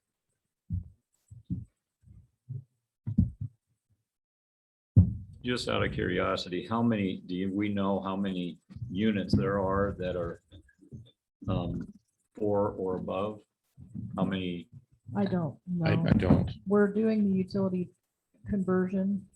We've started that, which is where I've come across the large number of outstanding accounts we have, which was 12 pages. So that started some of the conversation to what are we going to do about this? I mean, we'll eventually get to the point where we're going to have to look at it and reevaluate water rates again, because you can't lose that much revenue and keep things going the way they are.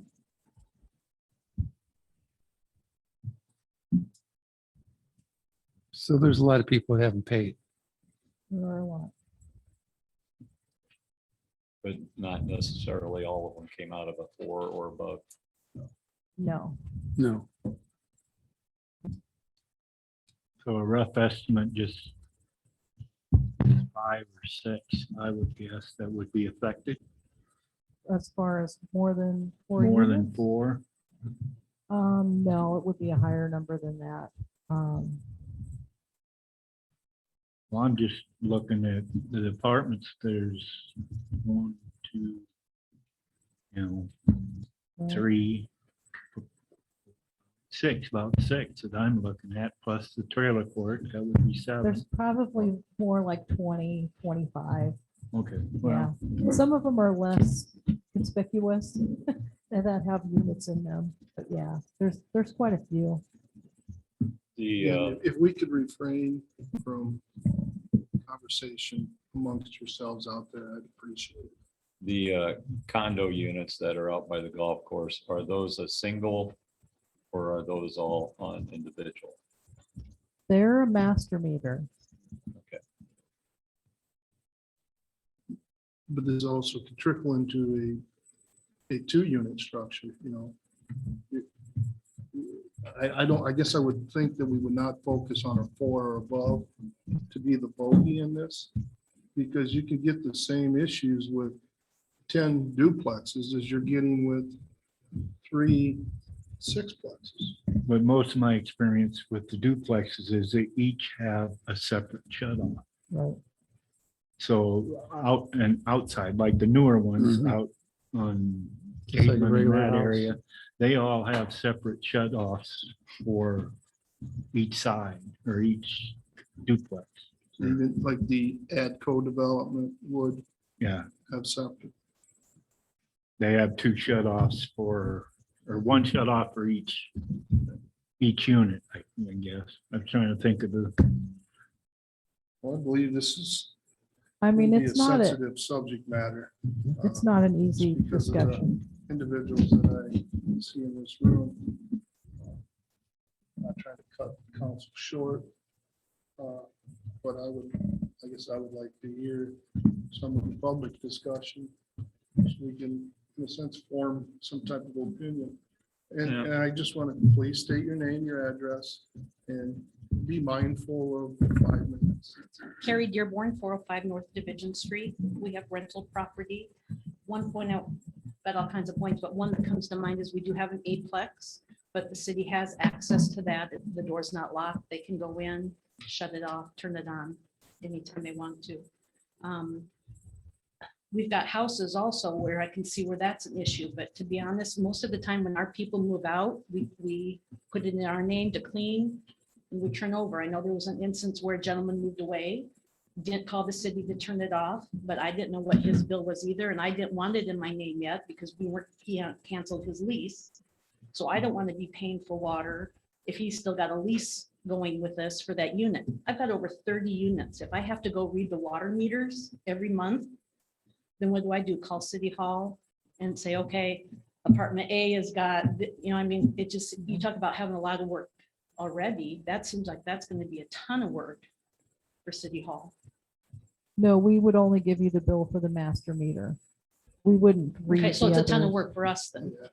And- to do that. I mean, I it think, Carrie, depends you on can how. understand, well, the amount of work that it will be for you, and the city's already saying that we're investing that amount of work right now. Right. But part of the problem would be it'd help if the city would make it easier to make your payments. We have new people come to town. All the other utilities, you can call in, sign up for utilities, turn it on and off. And I realize it's a little different with that, but they have to physically come to City Hall to do their application, have to make their deposit. And a lot of people, my last new guy worked from 8 to 4. Couldn't hardly get in there to do that. So it just seems like the city needs to have a little easier way for these people to be able to pay their bills. And maybe that would help take care of some of that issue. Thank you. Thank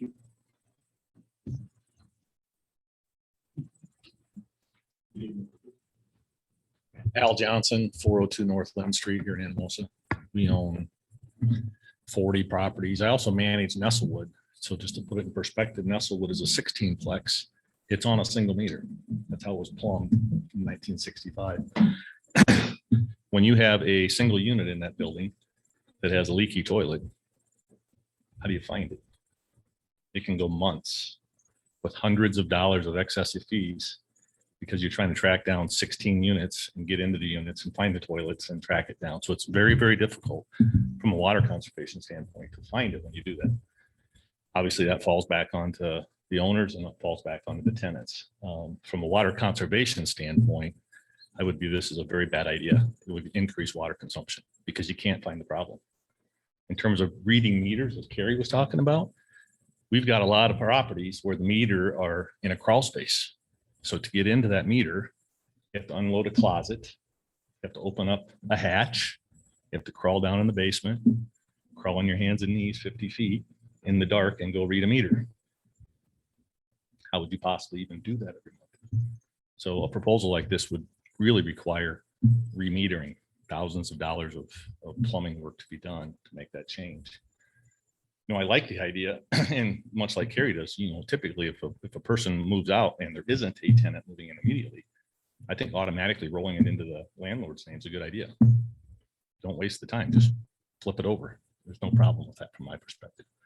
Clearly, as Carrie talked about, you have to make sure, the lease is terminated, the person's out, flip it into our name, and when it comes time for the next person to come in, we flip it into their name. So I think you got to consider a couple things. One is reading meters is really not possible unless we as owners have access to the same technology the city uses today. If we can't access digital reading of meters, it's physically not possible because you can't crawl down. I mean, if I want to go in and if I have a leak, it could take an hour or 2 hours or 3 hours. So you have to unload a closet, a person's closet, pull up a hatch, crawl down underneath. Really not a possibility, right? So if you want us to read meters, we need the same technology you have today. We need to be able to read those meters electronically. I don't know how that would be possible to have dozens of owners to be able to do that. Just a couple comments to think about. Thank you very much.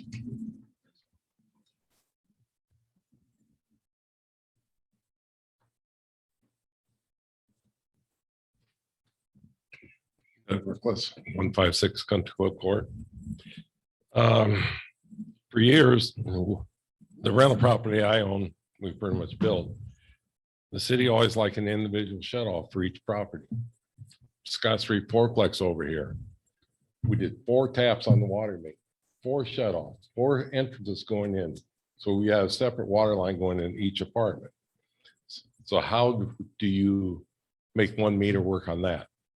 You know, we spent the money to do what the city wanted back then, as far as having an individual shut off, individual service. And now you're saying 1 meter?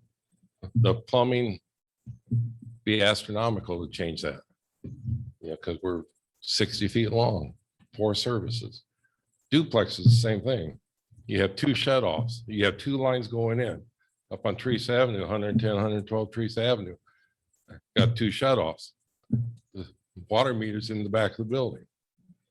So you're going to put 2 meters out front in a pit to take care of this problem compared to the 2 meters that are there now.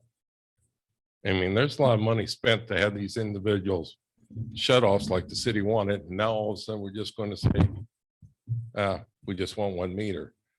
Is the cost on some of these units are going to be astronomical to get the change to 1 meter. You want to hammer up concrete and all that.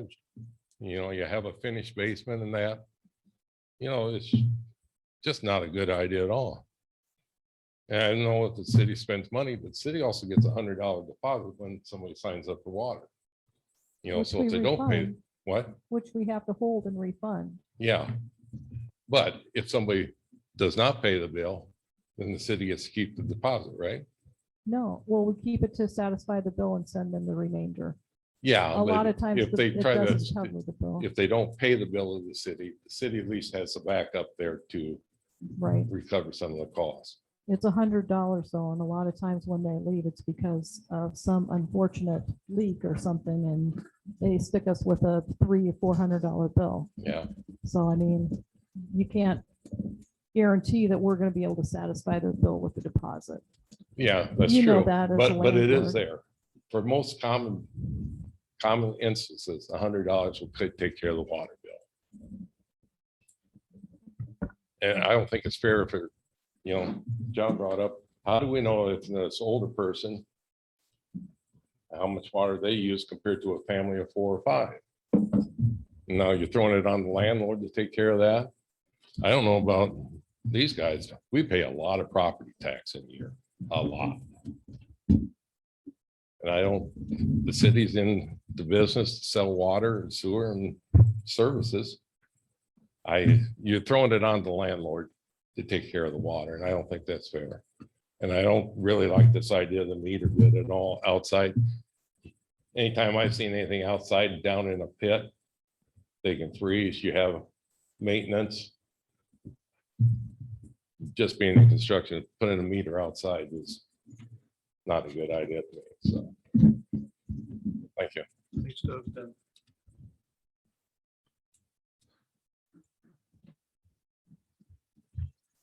Hello, I'm Dick Dearborn, 600 North William Street. Tammy and I own quite a few rentals here in town also. And first, I just want to let you know, I mean, we feel this is a very poor idea, and you can't believe the amount of stress you just put on the landlords. And this is tremendous. And if you don't understand that, you don't understand business, okay? You're in a business to do the water and sewers, Doug just mentioned. It's a cost of doing business. If you lose $100 every so often, that's a cost of doing business. I find it hard to believe we can't absorb a little bit of that rather than putting such an absorbent amount of work and expense on us.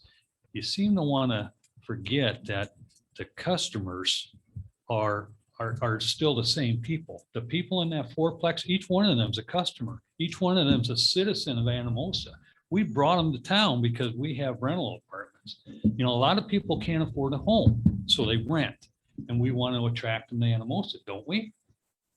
We provide a nice service for Anamosa landlords. A lot of times we're vilified, but that's a very, very good service that we provide. And to have this kind of put on us just because we're changing meters and we want to lower the expense and all that, where are you going to stop? Okay, Each one of those are a customer. I don't care. I mean, you got a fourplex, there's 4 people in this building, or 10 people, 10 customers in this building, whatever. That's 10 customers, that's 4 customers. What's the difference between that and a neighborhood where you got 10 customers? When are we gonna start going to them and say, hey, you gotta read your meter because we're just gonna bill you? You know, that is, you're not being logical about this. You gotta think big term. We're providing a service, a great service for Anamosa, and we want to attract people into this town. When we start having to advertise that your rent's going to be $600, $650, whatever it might be, plus water, plus this, plus that, we don't charge them for electricity. There's an electric meter on every one of those units. The utility there understands, hey, you know, we'll bill these guys. We got the technology. We got a deposit if they skip town on us, whatever. As far as the time it takes for our people to do disconnects and reconnects and move ins, move out. Again, a cost of doing business, but you know what? Every time you do a disconnect, you get what? $25, $35 to disconnect and $25 to reconnect. What is it? Is it something like that? That's a moneymaker. There's a lot of people I know, and not any of our tenants, I'll guarantee you that do that every month. That's a moneymaker for you. And don't tell me it costs more than that to have a person go down there. And yes, I know that there is time involved in making appointments with the landlord, but the landlords who are not, are here are the good ones who are helping you. If there's issues with other landlords, you go after them. You don't punish everybody. And yes, you can't put 1 meter on a building that was built with 4 taps coming in through a slab. You just can't do it. Thanks, Dick.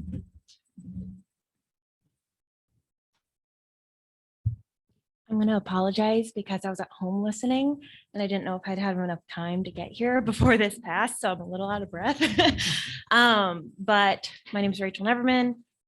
I'm a property owner on Main Street, 118 and a half. So I just wanted to reach out that obviously this isn't a set in stone situation, but I'm leaning in favor of it because as a property owner, you know, I know that it's my responsibility if I have tenants to, you know, make sure there's not leaks. It's my responsibility as a property owner, if I'm renting that out, to be accountable and to have the standards that I'm just not letting things go because, you know, if there's a leak that could cause bigger issues in my building.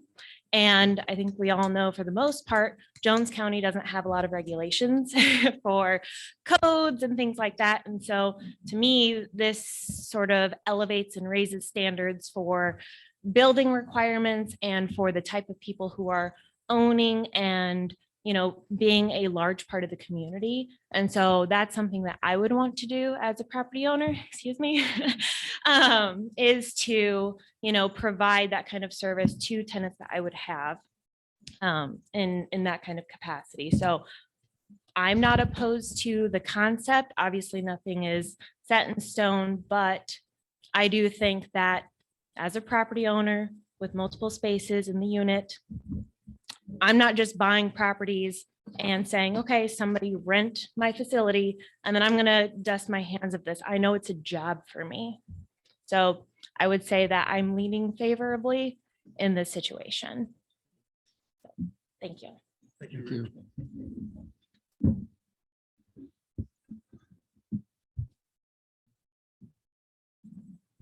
Cody Schaefer, 219 North Ford Street.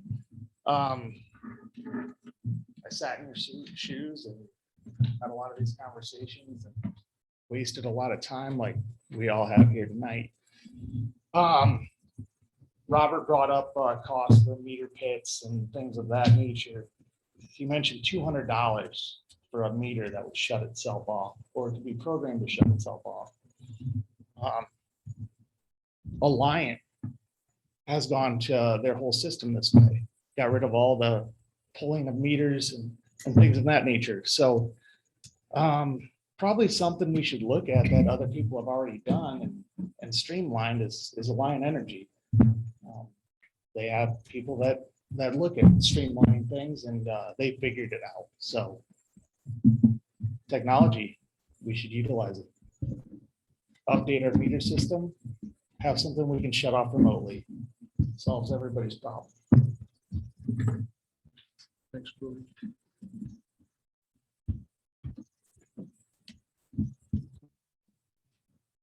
I'm Tammy Dearborn, 600 North William Street, and I am a landlord in this town.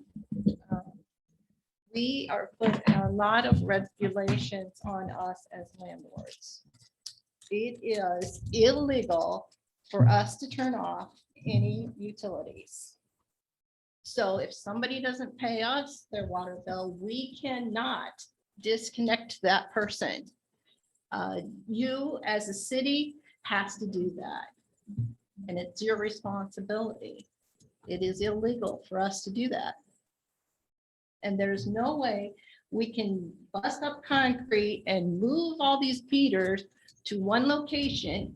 It is very, very costly for us to be able to do that. And I would say that there is at least 25 apartment buildings in town that we're talking to about that are fourplexes or more. And why punish us that have the larger units? Why not go after the duplexes and stuff too? That's not fair. And we have always accommodated the city whenever anything needed to be done. We've always been able to do that. Don't punish us and give us this expense because of what somebody else has done.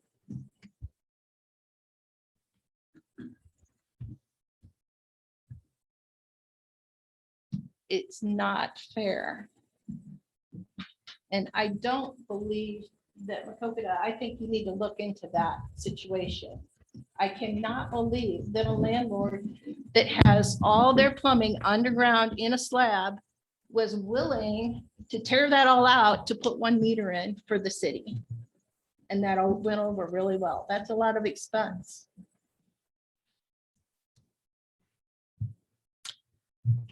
I don't feel like you guys are listening to me, so I'm going to call that good for tonight.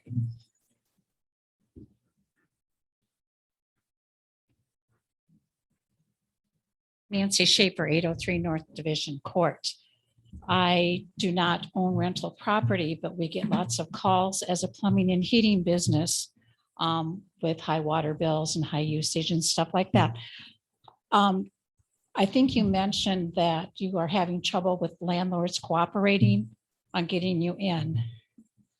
I think these same landlords will probably not pay the bill, and then those people that are renting in those situations are without water.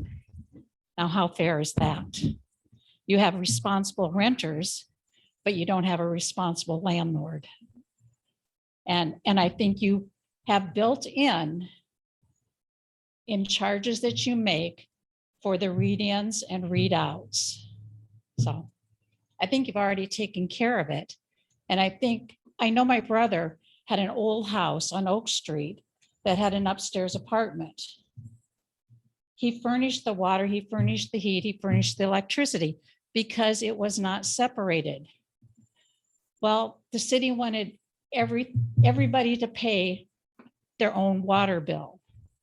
So it had to be worked out that he was paying to the city a minimum at least for that apartment. Even though Randy as a single person wasn't using much water, the single person upstairs wasn't using much water, you were making money off of those two accounts. So I think you need to look at this really, really hard.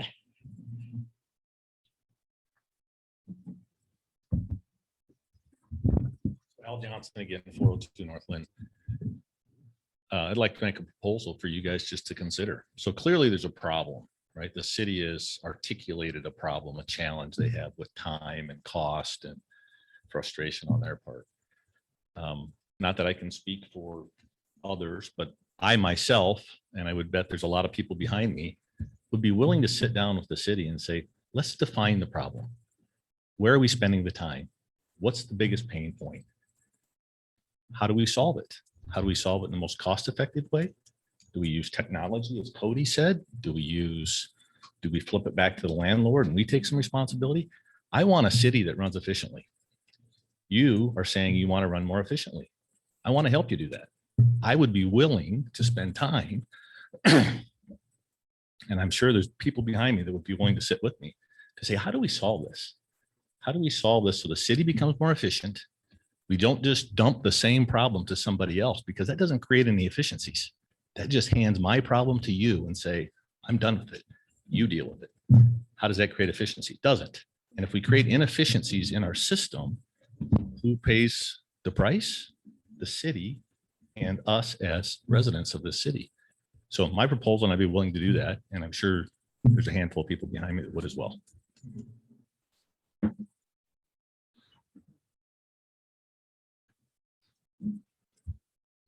Hi, I'm Jenny King. My address is 10160 Shaw Road. I'm a new property owner in Anamosa. I wasn't planning on coming up here to speak, but I do also want to help with the situation. So being a new property owner, some things that you guys have had me do is you have already made me put a new meter in each unit, and it already reverts into my name. And the other thing I just wanted to point out was they were saying that they have to make an appointment every single time. Mine, we don't. So I don't know why that's different. I don't know if I got one of the new electronically readable meters. But I just had a new renter this past month and there was no appointment that needed to be made. So I don't know how that works, but I think that might be possibly a helpful solution to limit the timely appointments and those kinds of things. So also with the $100 deposit, those are all reimbursable. So if you have a multiple unit apartment, the city is going to have to reimburse all of these meters. So I think that would be costly. And then I guess my questions are, what legally can I do to pass this water bill on to my renters? I feel like there might be legally only a certain percentage I can raise the rent at a certain time. Or do you get the monthly bill and then I just say, here, renters, we're splitting this all up. You know, I have 2 buildings on Main Street, and then there's 5 apartments and an office. So I don't know if if I'm not really a problem with this and that this won't affect me. But the other thing is I did have an issue with a renter. And I think that's something that our insurance had to go through. And, you know, we can always do small claims court or something instead of putting that on the city.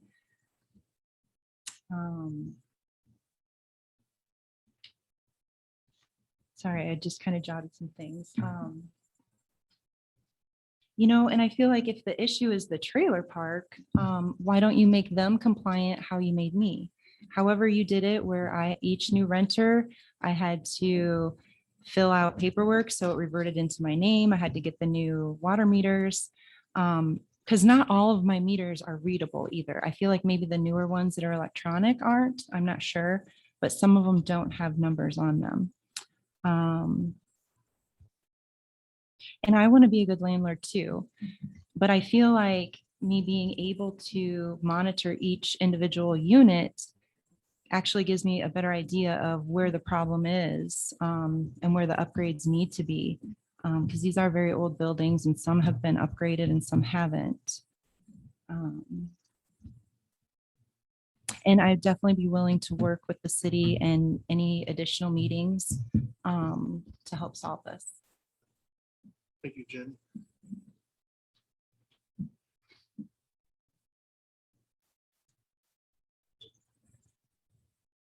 Zach King, Jenny's husband, 10160 Shaw Road, and our properties downtown. I just find I own business as well. We kind of touched on what Dick said. You know, you win some, you lose some. What I don't do is make my paying customers go collect that from my non-paying customers, which is essentially what you're asking landlords to do.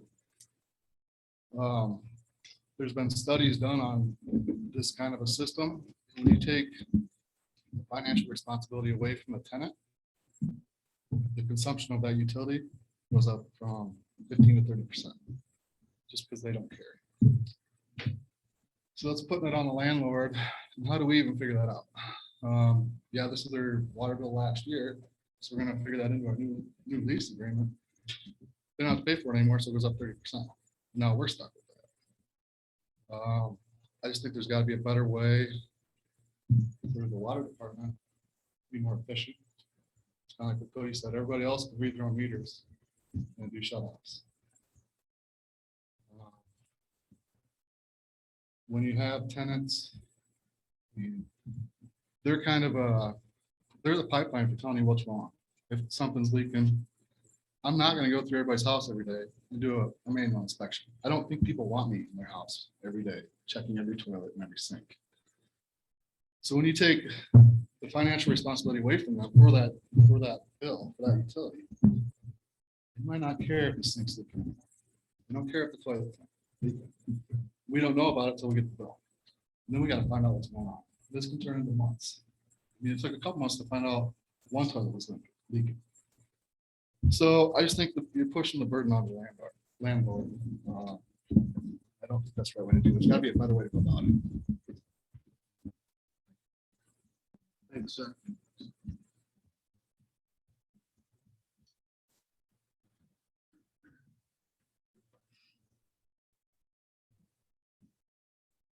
We heard from several people in the audience. Council have any discussion and follow up with that? Well, before we were cut off on discussion before, I was gonna say that after listening to Robert talk about the $200 shut-off valve that we could use for that to me would be the thing to do. Plus the fact that if the trailer court is not using city meters, which I don't understand why they're not, because that seems to be a problem. But if they're not going to use city meters, that they should be with the single meter. And then anything internally, since they own those meters, it's their responsibility. But, you know, for like Doug talking about individual lines, because I know at one time the city was specifically requiring or asking for individual meters. And that's why I asked about the condos out there, because the city was upset that they put in only one meter instead of separate meters to each unit. But it's an association, so they're paying through the association. Yeah. But I think if we could go and talk to the landlords that are the problem, talk to them about installing these wireless meters that we can actually shut off remotely and not have to get inside, not have to schedule appointments, it might become more efficient. And then as time goes by, we replace more and more meters with those wireless meters. I mean, we don't have to do them all at one time, but we start. We should work towards that. We start a program of here's the replacement and do so many over such a period of time. And one other thing that I heard from everybody here tonight, and I'm inclined to agree with them. If I was an owner of a complex, I would be feeling the same way to some degree. The amount that we charge for a deposit on the water. I mean, this is something we could actually discuss if we got together with the owners, but we're only charging $100. If we took an average of what, let's say we had 100 people that didn't pay their water bills and left them holding the bag. And it added up to an average of $300 per person for that average that we took for that year. maybe we should be charging $300 a deposit. I know that sounds ridiculous to a person that wants to rent.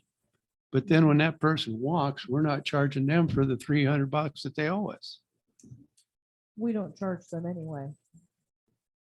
We have to go through a collection process. But to try they and are get it. responsible for it if the people walk. No. They are they're not. Not right now. responsible whatsoever. Okay, for it. well, I don't want to see that happen. That's why I'm saying we raise our deposits and Okay. cover ourselves. They get the deposit back when they leave. Right. The And then only there's thing no. is that also puts another fee on the tenant. So. Yeah, it does. How does that affect their rentals that way too? I mean, we just need to have the conversation. That's why I'm saying we and- probably should sit down and try to figure this out, but we can't lose money. They can't lose money. We need to find a happy medium someplace. Well, when the city loses the money, everybody ends up paying for it in the end. So it's not like we're trying to put this on you, because in the end, it falls on everyone. Because One- it ends up Yeah. costing more overall for water per cubic foot. One of the comments I heard tonight was that we weren't listening, and I can say that I was. I can't say that I have a perfect answer for anybody out there right now tonight. But if we have to, I'd be willing to sit down and talk to them. And see if we can't figure something out. But I do think that the one suggestion that you were talking about, where all we have to do is push a button and we can shut it off if somebody's not paying, it would solve a lot of the problems that we're trying to deal with right now. The only thing I'd ask is, usually we make the appointment because we need someone to be there. Because if someone's left all their faucets on because the water was off, if we flip that switch and no one's home, we're gonna flood their apartment. If So you that's turn it why on. we have to have. If the- we turn it off, If you turn Right. it on. So we could not have to have the appointment to turn it off. So that would be more efficient. But the turn on, we'd still need to verify that someone was Well, there. yeah. To make but- sure the water didn't go. Well, I'm sure they'll But I would contact thi- us I if we would turn it think, off. and this is just my thought, but I would think in that situation, if somebody had moved out, I would hope that the landlords would go in, because they're gonna look to see if they're gonna get their deposit back, that they would make sure all the faucets are off. In Right. that scenario, because, but let's face it, if somebody has their water shut off, odds are they're probably not getting their deposit back either, but that's just a guess. I don't know. But, the other thing, the way I'm looking at this is, we've got a fourplex or a nineplex or whatever sitting there. Our cost for infrastructure to get the water to those 9 units is a lot less than to 9 houses. Right. So we as a city have some cost savings and efficiencies there under that aspect of it. So, Do we have chronic areas of the city that we have problems with as far as water bills are concerned? Could we start by putting the read electronic Oh. meters in those chronic Right. areas and move? Because it isn't everybody, it No, isn't every it is neighborhood, not. it isn't Yeah. every landlord. No, but It's it, some Well- areas that are chronic. and that's what I said, we find the worst ones, we start with them. Yep. And then we keep moving. Yeah. Yep. But I do think if the trailer, I do believe it's the trailer court's not using our meters. That to me is a problem. Because that creates more problems of if the meter's not being read, misreads, whose issue is it? Yeah. That's a whole different issue, but that's where maybe that needs the main read, and then it's their responsibility to charge all of those units. But for everybody else who's already plumbed it the way the city told them to plumb it, I have a hard time going back on that. Yeah. I agree. I agree. Yeah. The only other alternative with that trailer court would be to tell them we're putting in our own meters. But if you got 100 trailers, I don't know how many are out there, but times 200, that's $20,000. Well, that could be maybe where we have to have a discussion with them to say, we'll do this, but you're gonna have to split some of the cost. I think there's over 300 out there. Well, then the price just went up quite a bit. Well, and see, that's why the alternative is to say, we're putting in the one main main meter, Yeah. which they used to have. There's Just- still, it's still out there. Just for the It's trailer just- court? Yeah. Just for the Yep. trailer court. Just for the trailer Yeah. court. For these guys that are. They shouldn't responsible. have to pay for what the tenants. trailer court's doing. Correct.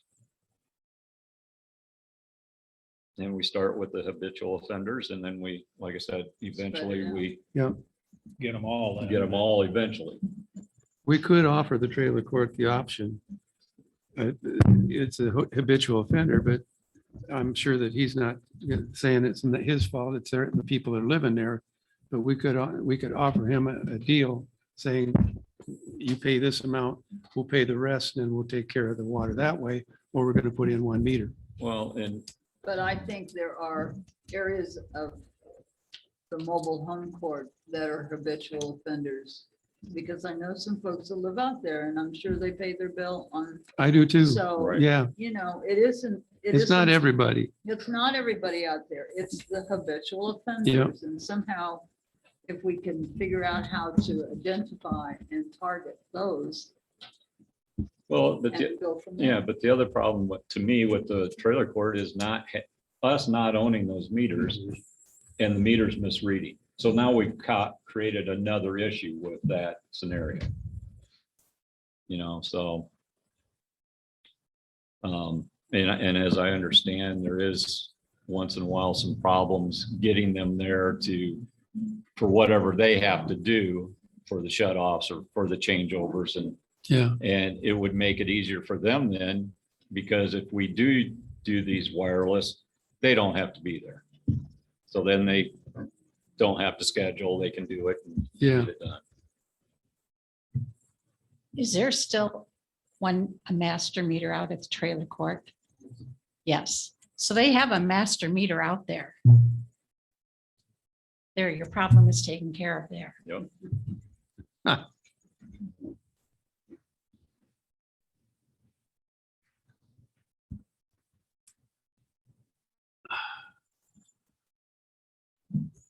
So we want to make a motion to do something, or how do we want to Do handle we this? want to have a discussion with some of the landlords, or do we just want to I have a think discussion about the trailer court as a separate issue? How do you Which want? we need to find out legally, because you need to treat everyone the same. Our laws are not for just certain people. Well, but can we do that just because they don't use city meters? I would want to check that Okay. first. Please do then. So we need more information. We do. Yes, Okay. We do. We've gotten a lot more information. we need So some we legal should advice table on this that. for another, I would recommend that, yes. I make a motion, we table this 8.3 until we have more information. Second. Motion by Kay, second by Jeff to table. Beth, it is listed as a roll vote because of tabling. Oh, yep. We still need to conduct a roll vote. Correct. I think, would you please? Smith, Yes. Lockhart, Yes. Zumba, Yes, Capron, Yes. Stout, Yes. Crump, Yes. Motion to table 8.3 carried unanimous. 8.4, first reading of ordinance amending chapter 122, transient merchant. This one is mainly just because in our search through our delinquent accounts, we've noticed that some of them have applied for other permitting with the city. This would prevent them from applying for that other permitting until they've paid their debt. This is just for transients right now, is that correct? So yeah, that's the one section we were focusing on. Because we could withhold, say, a liquor license or Um, cigarette license if it's under a different section. We can't withhold those because those are regulated by the state of Iowa. We have some local control, but not that kind of local control. It's really just, this is the one we've got. Okay. I'll make a motion to approve it. Second. Motion by Rich, second by John. Council discussion. Public comment. Beth, conduct the roll vote, please. Capron, Yes. Crump, Yes. Stout, Yes. Smith, Yes, Lockhart, Yes. Zumba. Yes. Motion to approve carried unanimous. 8.5, first reading of ordinance repealing and replacing chapter 160 floodplain. This is a required ordinance update by the DNR and this federal government, FEMA. This ordinance was rewritten by the DNR and Patrick together, legal counsel. We are required to pass it by November 19th, and I think we should make that deadline. Motion to approve. second, Motion by Rich, second by Alan. Council discussion. Public comment. Beth, please.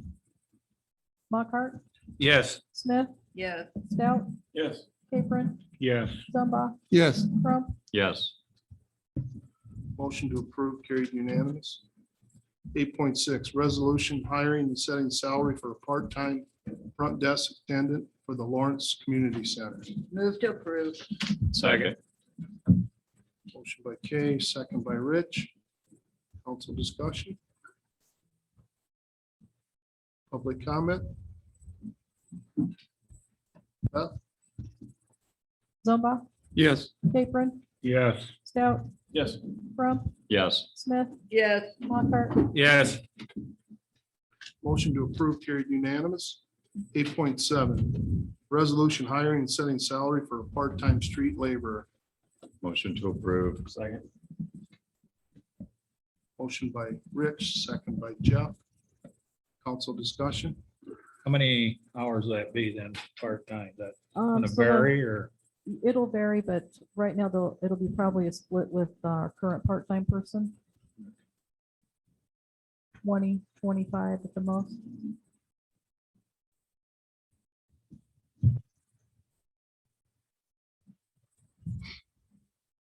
Further council discussion. Public comment. Beth? Crump, Yes. Capron, Yes. Smith, yes, Stout, Yes. Lockhart, Yes. Zumba, Yes. Motion to approve carried unanimous. 8.8, resolution approving and authorizing users and administrators for the city of Anamosa vendor accounts. This is just mainly adding penny load to the authorized user list. move to approve. Second. Motion by Kay, second by Rich. Further council discussion. Public comment. Beth?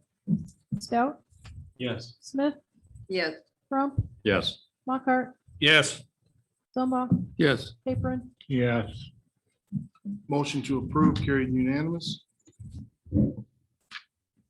8.9, resolution approving the installation of streetlights by Alliant Energy. same 7 lights that were mapped before. You gave approval for Alliant requires the resolution for their installation. Move to approve. second, Motion by Rich, second by Kay. Council discussion. They indicate, any idea when it'll be installed, yet this year or spring? She didn't give me a time frame. I guess when I get the resolution back, she'll Just tell me. I have had 2 comments, one very much in favor, one not so much. They do live 2 houses away from each other, so I just thought I'd let Probably you the know. Location of the pole.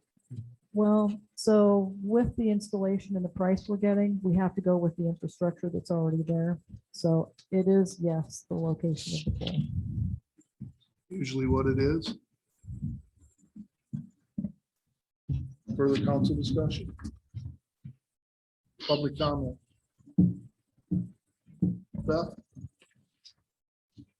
Zumba, Yes. Crump, Yes. Smith, yes, Capron, Yes. Lockhart, Yes. Stout, Yes. Motion to approve carried unanimous. 8.10, review and approval of the independent auditor's report for fiscal year ending June 30th, 2020. Any questions on the audit? The answer section usually, it states what the answers were and that they were accepted. New adjustments, the new accounting system answers a lot of the issues.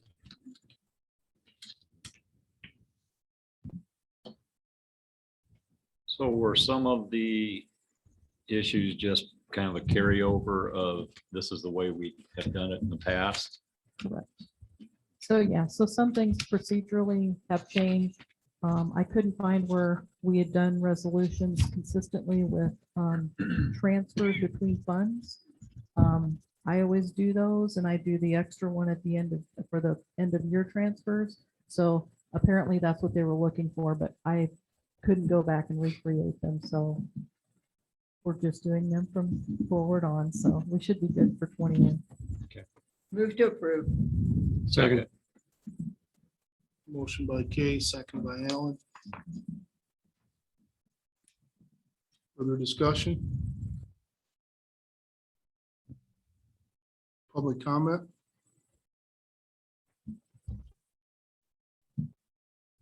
Not a roll call. All those in favor signify with aye. Aye. Opposed, nay. Motion carried unanimous. 8.11, review and approval of requests for qualifications for architectural services for CDBG downtown facade improvements, second phase. This is just going out to solicit proposals or to solicit qualifications from architects for that next phase.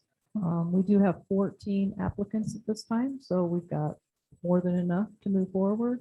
We kind of like to get this going so we can have the application in April for the This next year, round, of 22, we can apply then. right? Because we will be substantially complete by then. And this is Yeah. for the north side. of Correct. downtown. Yep. So are these primarily the same ones we did for the south side? Same qualifications that were, Correct. Yep. Some of them applied. So we did have 22, I believe, total with the first round. We could only do the 10 with the funding that we received. So it saves the others. So we split them by which side of the street. So this will be the other side of the street. move to approve. Second.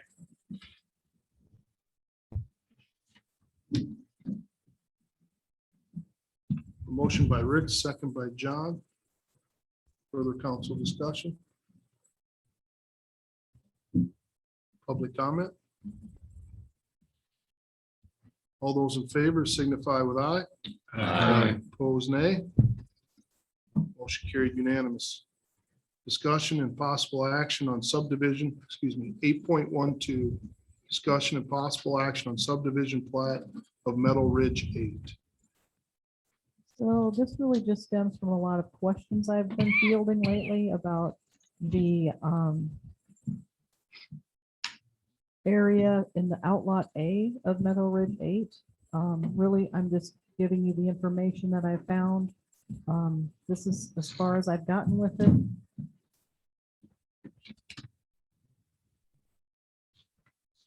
This was supposedly supposed to have been a park. Correct. At least that's what's on the final plat of Meadow Ridge 8. Yeah. According to this, it says to be dedicated to the city of Anamosa. Was that plat ever changed? So I've included the plats for Meadow Ridge 9 and 10. It just listed as outlot A from Meadow Ridge 8. So I didn't find where it changed it. I did have that request for a waiver of plat. That just means that it's not subject to subdivision regulations. So I don't know what's happened in between there. That's all. It wasn't a council action. That in between there where the lot was separated, just mainly clarification.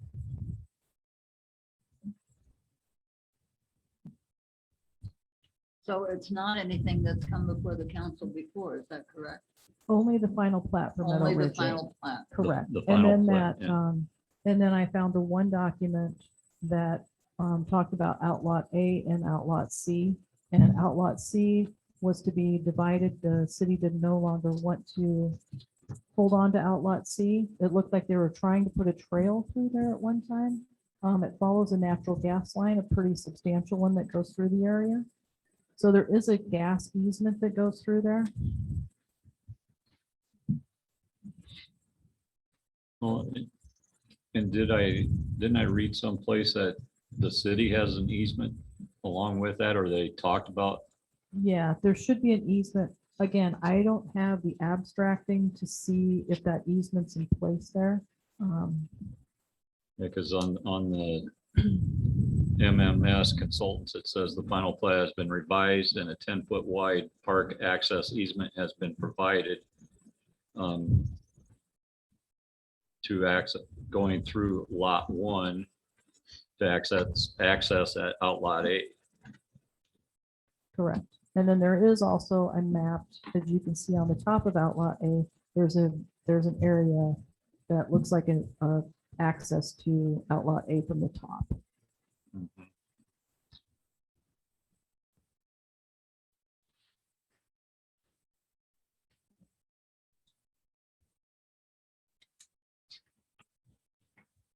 And the reason we're talking about this is because outlot A has been sold, Correct. A portion. a portion of it. Not the full outlot A. No, just a half an acre of outlot A. Okay.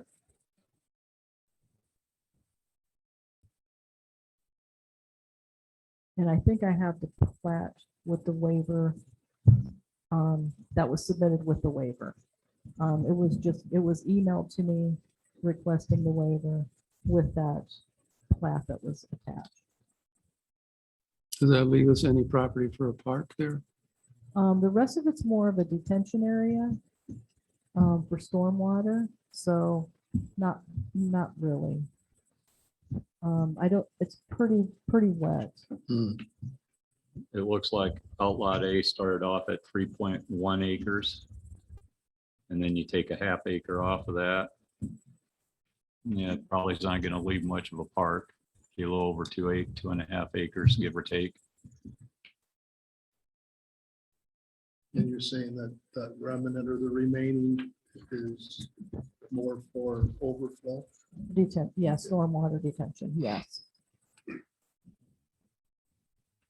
So that would be almost a half an acre for a park, which wouldn't be very big parking. No, well, it wouldn't have been that big of a park, no. It would have been a small park, but we need to have green area on that side of that side of town, so it would have been a start. So what kind of action would you like on this? Because there's really not much we can do at this stage. No. Except signify that the city had no participation in the sale of that lot or knowledge of the sale of that lot. Correct. Just so that the public is aware that it wasn't a council action to not provide the green space. Or the city didn't sell off the park. Because if somebody saw that plat, they would see that it was supposed to have been a park and it's not there now. Correct. The other thing, That's what's caused the investigation there was some questions raised about why the park hadn't taken place or where it was supposed to be. the other thing is then there's a water detention area left there. Correct. Does the city have to accept that? I don't believe so. So we don't even have to own that if we don't want to. No. So whoever owns that has to take care of it. Correct. With the best part of that ground having been sold off, I don't see any reason to take possession of it. It's of no use for us at all. Right.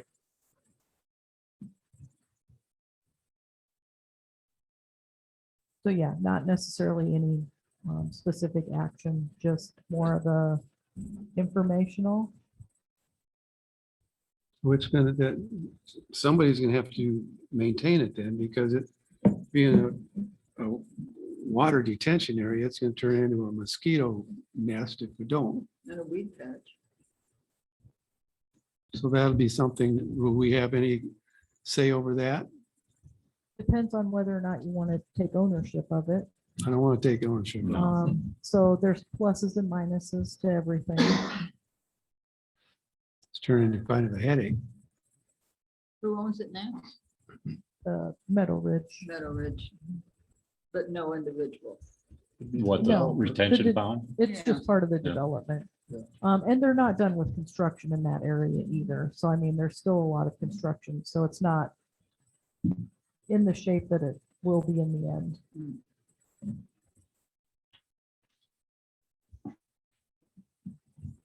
That'll be a later discussion anyway.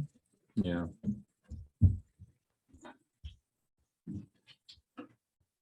Well, I would feel better if we made a motion to the effect that the city had no knowledge of the sale of this transaction, and did not approve of this transaction.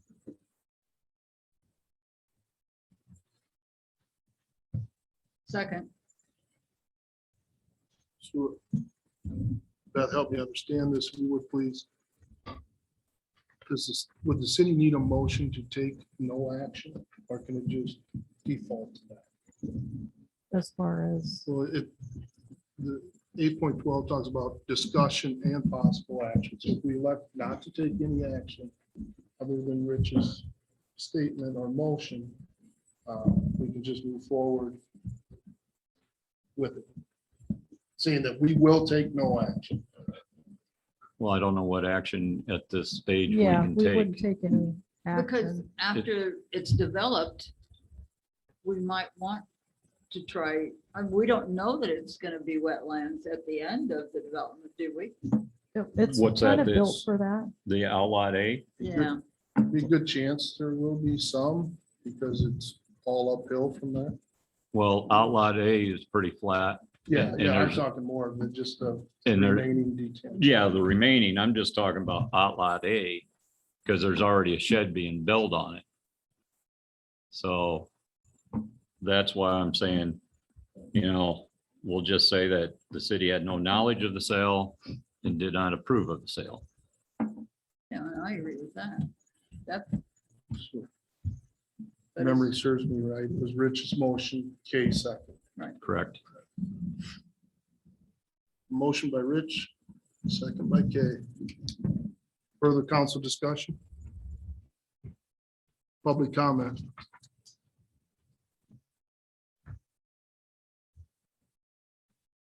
Nancy Shape, 803 North Division Court. Who sold the property? The current owner. The developer. Okay, so the developer didn't realize in his plan that he specified that this was going to be a city park? I can't answer for the developer, but it is on the plat. I mean, it is on what was recorded with the county. I guess I don't understand why you're not making him held accountable for this. Because it has been discussed at Parks and Rec Board, the need for a city park out there. And you do have a city council person that sits on the Parks and Rec as your representative, who also is the one who bought the property.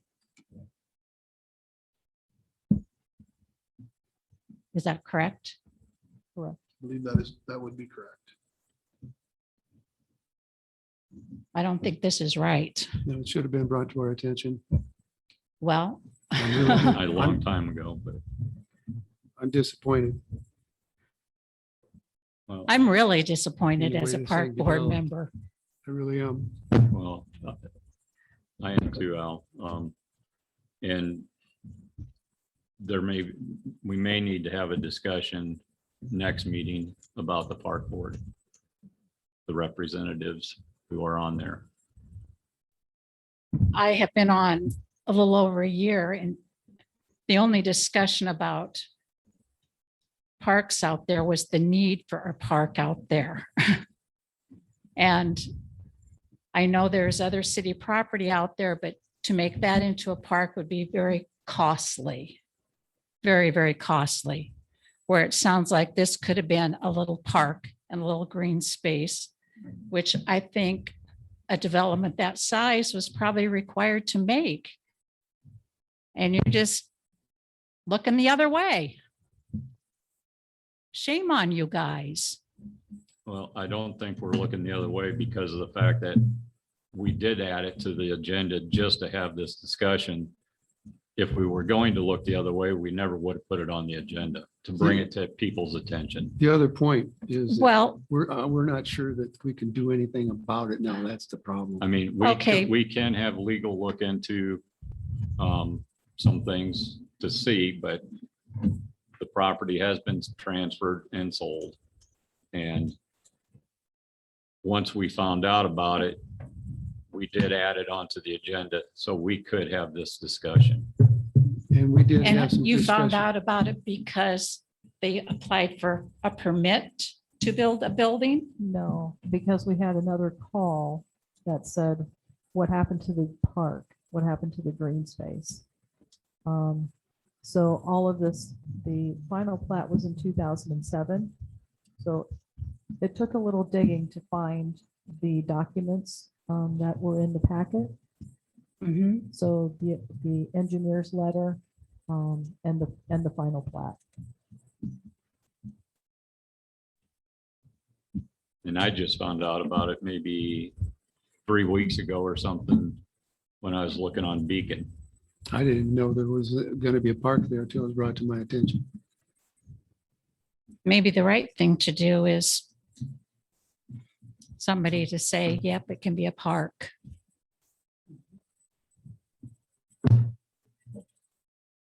I will say one thing, and I hate doing this. I don't like hurting people's feelings. I don't even like getting into this stuff.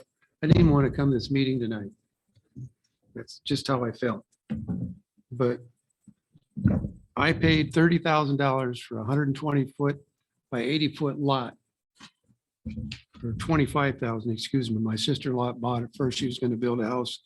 Then she decided she didn't, so I put a garden on it. But that being said, that lot sold for 10,000. And I paid 25 for something that was this a small percentage of that size. And for someone on our council to pull a stunt like that, just, I'm shaking right now. I don't know what else to say. The lot also has all utilities, water, sewer, electric, street access. If I could, I'll give a little background. I live on lot 1 of Meadow Ridge, 8th edition. About a couple years ago, my wife and I entertained the idea of purchasing, the undeveloped tall area behind us. We spoke to the property owner, the developer. I had checked with City Hall to see the development agreement in June of 2020, and the city manager at that time, North City Clerk, could find it. I asked a few times, couldn't be found.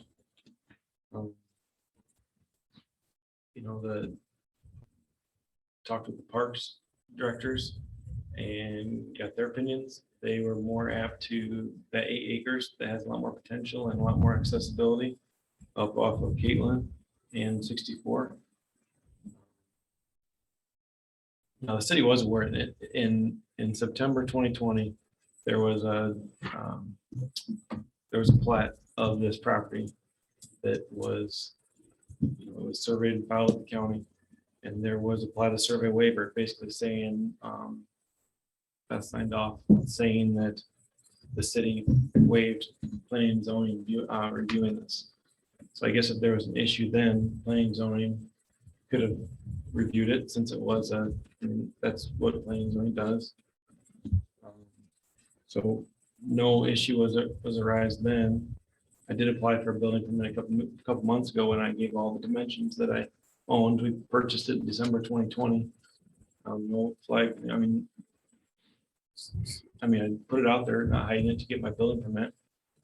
No one seemed to have any issues, but all of a sudden now it's coming up. So there's been multiple times where it's passed through the city to, they've known about it, it's public information, so. There's still 2.6 acres out there that, and it's called a detention basin, but I've lived there 5 years, there's no, I mean, it's basically grass and trees, and I think it's so slow from up above that it's not, when you say retention pond, it's not, there's no water there. So it's a lower area than grade, but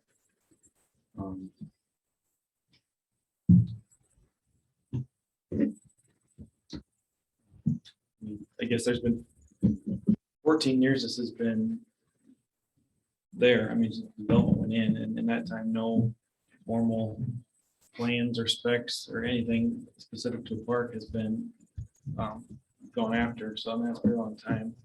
I think a reasonable person would think maybe there's not going to be nothing done with it.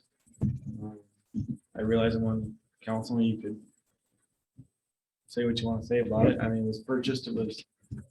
It was purchased. I contacted a private individual. It was not like a city-owned thing, or was gifted or something.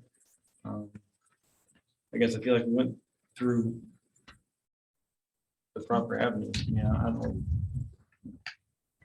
know what could have been done, I guess.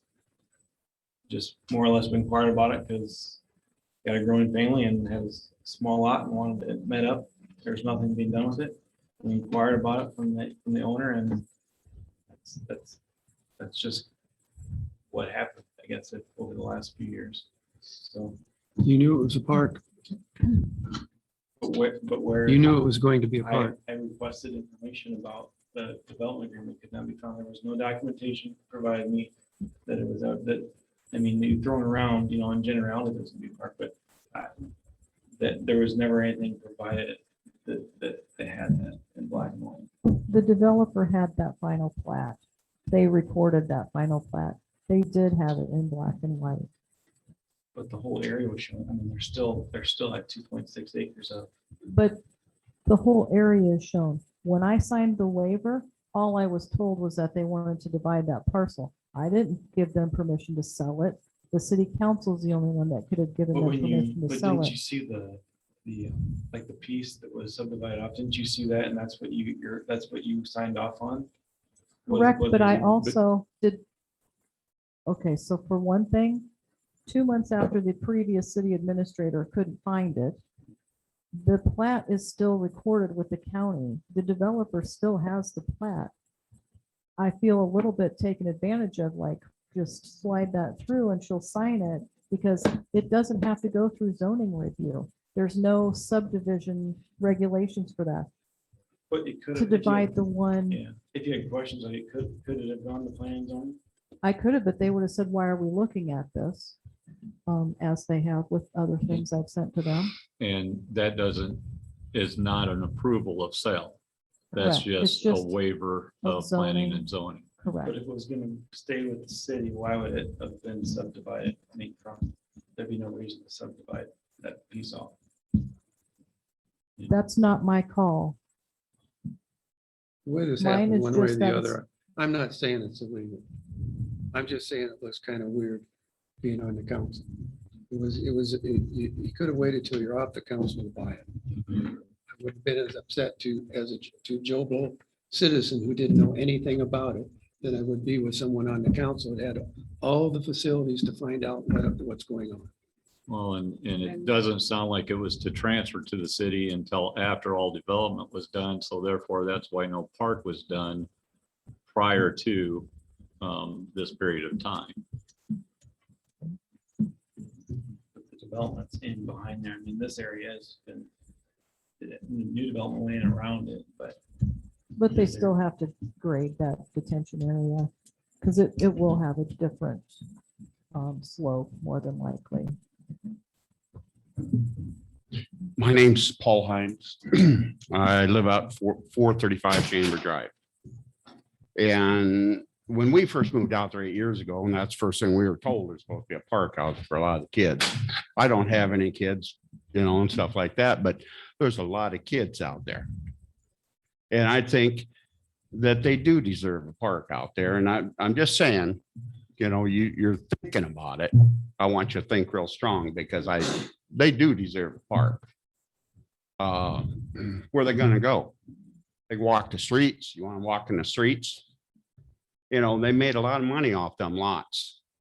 And I think they could give a little bit back, you know, maybe not putting a house in one of those lots and making a park out of it.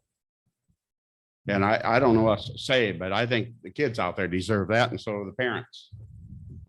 You know, how much are we supposed to give? So, Just another thought, I mean, up on between Holt Street where you live, Rich, there's the arboretum that's essentially just a beautified retention area. So that'd be a similar. Well, it is a good retention area, but it also does have a lot of nice park setting as, I mean, that has a lot of, I'd be amazed at how many pictures are taken up there and so forth. And a couple years ago, we had, they had the Thursday night music in the park up there, and they have used it in the past for. But when it started, that was just dirt and weeds too. I mean, with Right. some labor, it was something nice looking. So. Yep. Bryce Rickliff, developer. I was just sitting at home and I noticed that we don't allow people to raise their hand or talk on Zoom anymore since COVID's gone away. So made a drive in here so I could kind of shed some light on this and remind some people of some things. So this property in 2007, I believe the plat was put in. And that whole area was supposed to be dedicated to the city. The city refused to accept it at that point in time. We tried to get the city to take that property in 2007, and the city did not want to accept that property because they wanted to wait till the entire development was completely full. So it has sat there for 11 years. Alan, your questions about, you need to probably do some research on the detention pond out there. That detention pond serves a small portion of that detention pond serves for the capacity of the Meadow Ridge addition. The rest of the detention pond is a compensated detention pond, which was part of the reason back when we did this with the city council and Pat Callahan was on board, was Fawn Creek Golf Course kept flooding out from all the development that had been done up in that area. And the city never required or followed any stormwater requirement or legal recommendations up in that area. So we did a joint project with the city. The city participated in a TIF grant on the Meadow Ridge 8th edition to participate in building that detention pond. Out of that detention pond runs a 24-inch concrete pipe down to Fawn Creek, down by the 6th green. It's not a Meadow Ridge detention pond. It's a whole regional detention pond. It's for the care center. It's for all the streets up above. It's for Caitlin. It compensates for part of Caitlin that Deitmeyer's put in because all that development took place and the city had no sense to look at stormwater retention. And they were basically flooding and drowning the grass out across Fawn Creek Golf Course. That was the basis in that detention pond. So it is a city pond and a regional pond. We wanted to turn it over in 07. The city would not accept it in 07. So last year, Jeff asked about it. I said, Jeff, that's all dedicated to the city. We're waiting for them to take that over. Shall they want to? He goes, well, if it's never going to have anything done with it, I'd like to have the property back behind my house. I told him, I go, Jeff, you know the people to talk to. Talk to Jacob. And then he talked to Rod about it and he talked to Rich about it. So the whole idea that nobody at the city had a clue about this is bullshit. I didn't. You weren't in the city, buddy. That's what I'm You were saying. still practicing No, politics. wait, I'm not trying to be mean with you. I'm not calling you. It won't be a buddy. good time. My name's Alan. I'm just saying I didn't know anything about it. That's why I drove in here so I could clear some light on this. Right. So let me I just finish here. asked, let's try to keep civility, please. I'm doing pretty good right now. So Rod, Rich, Jeff, and myself went out and did a tour of Scale Tech while Scale Tech was going over their original agreement. And we were trying to get them solicited to come into town to the industrial park. At which Jeff conversed with Rod and Rich about the possibility of purchasing that ground behind their house. So we met out there, Jeff, Rich, and I, and then they got Shelley involved with Parks and Rec, and it was determined that that was too small and they wanted all efforts to go for a park up by the tower. The city was not going to invest money in a park on such a small scale. After that, Jeff tried getting a hold of Jacob. Jacob, in prime form, did not handle anything. He asked Beth for the development agreement. She couldn't find it either. So through that process, he had talked across the board. It was not in a formal council meeting, which we talked about at that time, and it wasn't deemed necessary because he had talked to his counterparts and no one had an issue. Price, there's no curb in front of this. It's a landlocked piece. So at that point, I told Jeff, I go, what do you think it's worth? I threw out a price of $10,000. And I said, it's gonna take me $2,000 to have Randy survey it, and we'll donate the other $8,000 to the parks. And they can put it towards the tower park up there. Because I didn't want any dime for it because I knew it'd come back sometime in the future. But outside of what's going on, I have a heck of a lot of respect for everybody in this room. And when 3 people in this room know what went on and nobody can just say what went on, that's kind of cowardly. And I have a great working relationship here, and it's hard for me to just plain be that blunt. But we let Jeff take the blunt of it. Rod and Rich, we're both there. So why back off and say we knew nothing about it? Let me just say, we had that discussion. And the only thing I said on that was, we gotta have and make sure we've got some other place to go. We have not decided on any other place to go up to this point. Now, maybe you had a discussion with Shelley. No, I was there with you. I didn't have a discussion with Shelley. I don't know if you did or not. I was there with you, and the comment was made to go up by the tower where you had multiple acres. If we could find a suitable location. Correct. We did not have that discussion amongst the council. That was just a No, it was discussion not. with the 3 of us. But did we have a discussion with Shelley or the council to say that that was okay? I was not with Shelley. That was Jeff talking about me with Shelley. Yeah, so I don't know if Shelley said that or not. I don't know. That's up I to mean, you guys. you, but I like stood- you said, you weren't there, I wasn't there. I was So, there when you I will two say- were talked about, and you Yes. both stepped back and said you had no clue about anything. No, I never said that. What I said was I never knew it was sold. Right. I knew he had that discussion about wanting to buy it. Yep. But I never knew it was sold until I looked at Beacon and saw it was sold back in December. Because no discussion was ever presented to the council that, hey, I want to buy this or I bought this.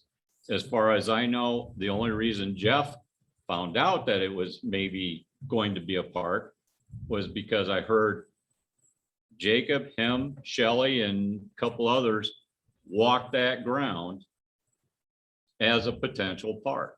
That's incorrect. That's incorrect. It was just. It was dedicated. He knew the dedication from 07. That's why he came and asked me, and I said, no, it's not. And when we talked that it was dedicated in 07 as a park. Okay. And So- that's when it came up. Well, this is so small. How would we make a park out of this that was feasible? But yes, that discussion we did have last summer, whenever it was. But as far as knowing that it was sold, I did not know it was sold. I don't think anybody else knew it was sold because it was never told to us. I don't think after that, Jeff, this is yours. After that conversation, did you feel there was a decision made, or not a decision, but a precedent set that that was not desired by the Parks The Committee? parks, the three parks directors, they, at the same time, they coincidentally were, they wanted to do something with that 8 acres north of the water tower, because we already owned it, and there's a lot more potential. You can't do much with point or whatever, by the time you put a parking lot and a pavilion, you're shot. And it's in the middle of, there's no street access, you'd never find it. It So- really should have gone to the park board, though. It should have gone to the park board and then to the city council procedural. And that's fine, but that's, however, that was handled back then. We had a really good city administrator to navigate that for everybody back at that time. He didn't come to any meetings. He hardly answered his phone. And if you had a question, he'd basically pass it off and dump it on your desk and see if you could dig it up in time while you were buried with everything else. I mean, I was there. yeah, you know what it was. You're absolutely right there. So I mean, we're also trying to throw a situation back at Jeff here when we have a city that was not being operated at that time. as Bryce, well. I'm not saying it was legal and I'm not saying that it was illegal. I even said that maybe when you were driving from there to here. No, I had my tablet on. Yeah, okay. I think what you said. is it was a The thing shame that someone I on was council would do such a low The thing. thing that I was disappointed about was that there was a procedure that we should have gone through and it would have been solved. And we might have even let Jeff buy it, but it didn't happen. And, you know, it's just a little upsetting. It's upsetting. You understand me. It is, but it's in a place where we had a different council, a different manager that was running the city. Oh, yeah. To go back and start preaching gospel of how things should have been, when we had someone in City Hall that didn't really even know the time of day, it's kind of a tough thing to start throwing back. Well, the sale Well, happened in The December. sale, yeah, the sale was in December. The sale was in We were all December. the same And people. we had already cleaned house. And we're really trying to do things by the books. And you included, I mean, everybody, I think we've been doing a dang good job of adjusting to the way things should be done instead of not. And this just kind of felt a little fuzzy, you know what I'm saying? I'm not throwing daggers at anybody. I'm not mad, I'm disappointed. If that makes any sense. Can be. I would just watch the video and express yourself differently next time when you're disappointed. I will do that. But Bryce, as far as everything goes, we know it's occurred and it's done. That part's fine. But maybe in future, we're a little more open about it because this was voted on as a council move for the outlots originally. So it should have come back to the council then. I won't argue. I mentioned that at the time. Yeah. And that's all, that's where I'm going. And that's why I'm saying that I made the motion the way I did. The council was not involved in the sale of this, just so that it's known that we were not sweeping it under the rug or anything. We were bringing it to the public. So it's not like we're, like Al says, throwing daggers at anybody. We're just trying to be an open council and let people know what's happening. Just need to be a little bit more open. We're trying. Bryce, Humility is a great act. I would like to take this opportunity now to address. You're correct. Said Scale Tech that Jeff informed me of his intentions. After that, I knew nothing about this until I would have heard it secondhand that the property had sold. I was not going to sit here and allow Jeff to, in a sense, be scrutinized for this and not say that, pretend that I wasn't not informed. That was coming. He just beat me to it. Oh, I had to listen to 15 minutes and then drive 15 minutes. But I appreciate that. But I do feel we can talk a little bit more before we start getting all defensive and high mighty and scolding. We got a pretty positive thing going. Let's, like I say, and as far as some of the public concerns, I don't have a dime for it. We told Jeff and we mentioned it to Rich and you when we did it. If we sell it, I need 2,000 for the cost. 8,000 will be donated to however the parks want it once it's done. That was a conversation. I don't talked about it remember I at had. Scale Tech because I told everybody I did not want the money for it if we did something. And I'm not saying it didn't have, I just don't. Because that was, I recall. told Jeff from day one, I don't want a dime for it if this works out. If the city decides they don't want to do a park there, I don't care, but we're donating it towards it because that's kind of where I'm at with it. But I thought the need to come in and just kind of say how things went. Appreciate it. Appreciate it, Bryce. Thanks, guys. Sorry for being an asshole. Somebody's got to do it. We're used to it. I had to throw that in.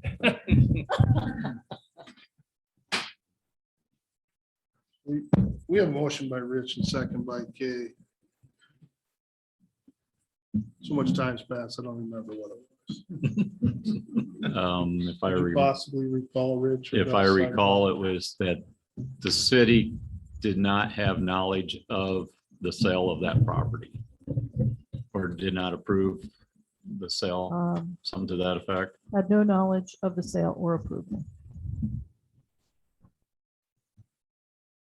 Even though the waiver was signed off on. That just is for subdivision regulations, not for a sale. It is not, I don't get to decide what intention they have for the division. We're not gonna be mean to you or anything. We're letting go of it. You know, it's just, our feeling was it just wasn't handled correctly. That's all.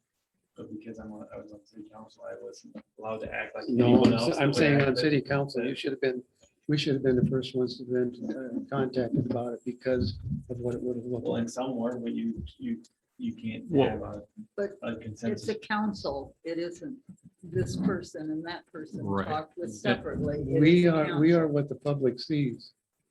I'm just saying that. I'm not trying to be mean to you.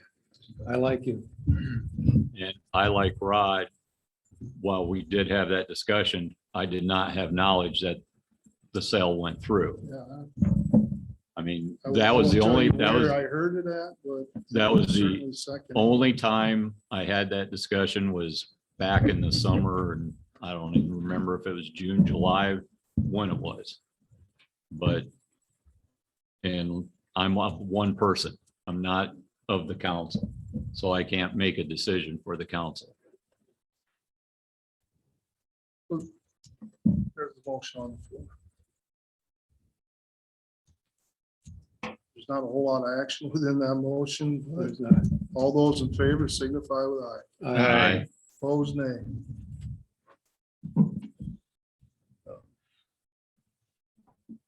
Means I'm in the chair. I do not believe that there was any undermining. Unless based on any information that I have received since. I don't believe there was anything illegal. Jeff's good name should certainly not be discredited. He conducted himself, what I know of this, and especially here this evening, very professionally. He sat there with big spotlight on him. And I guess, Jeff, I will apologize that I should have made it known up front. If I was going to, Bryce did beat me to it, but I should have made it known that we did have a discussion of your interest in it. So I apologize that if you feel I've let you sit there. I will own that. 8.13, discussion of possible action on the chain of command relative to the city administrator. There have been a couple of incidents in the last few months where I've been told to do things that aren't necessarily approved by the city council. I would just like some clarification on exactly who I'm taking orders from. At least one of them would have been in violation of our code of ordinances. I don't feel comfortable with that. I'm bringing it to your attention. I would just like you to let me know what I'm supposed to be doing, because I'm not going to get in trouble for these things. I feel I was deceived with at least one of them, removing the parklet for Pumpkin Fest. I haven't heard any comment from the two people that called me and requested that it be removed. Well, one of those two people were me. Correct? What was the reasoning for the parklet to be moved? I was told that that space was sold and that parklet needed to be removed immediately. That was what I was told. I did not see the map. The attention was brought to the minutes of maybe it just said there to be moved at the end of summer. Which I did seek legal counsel for that. He wanted me to bring it back to the next council meeting. That wasn't a decision that should be made by myself or any one other person. It should have been council clarifying their motion. Since time was of the essence, I did request that Shane remove the parklet. I don't feel good about that at all, but anyway, I didn't hear what happened afterwards. They did, the space was, there was a lot of space. Well, let me just say that I think the two people do owe some apologies, because that parklet, from what I understand, was actually reserved for the people who were using the parklet by the Pumpkin Fest. So it was theirs anyway. And there was a whole nother block that was open, or at least one other block that was open for vendors. There were 2 or 3 spaces across the street for vendors.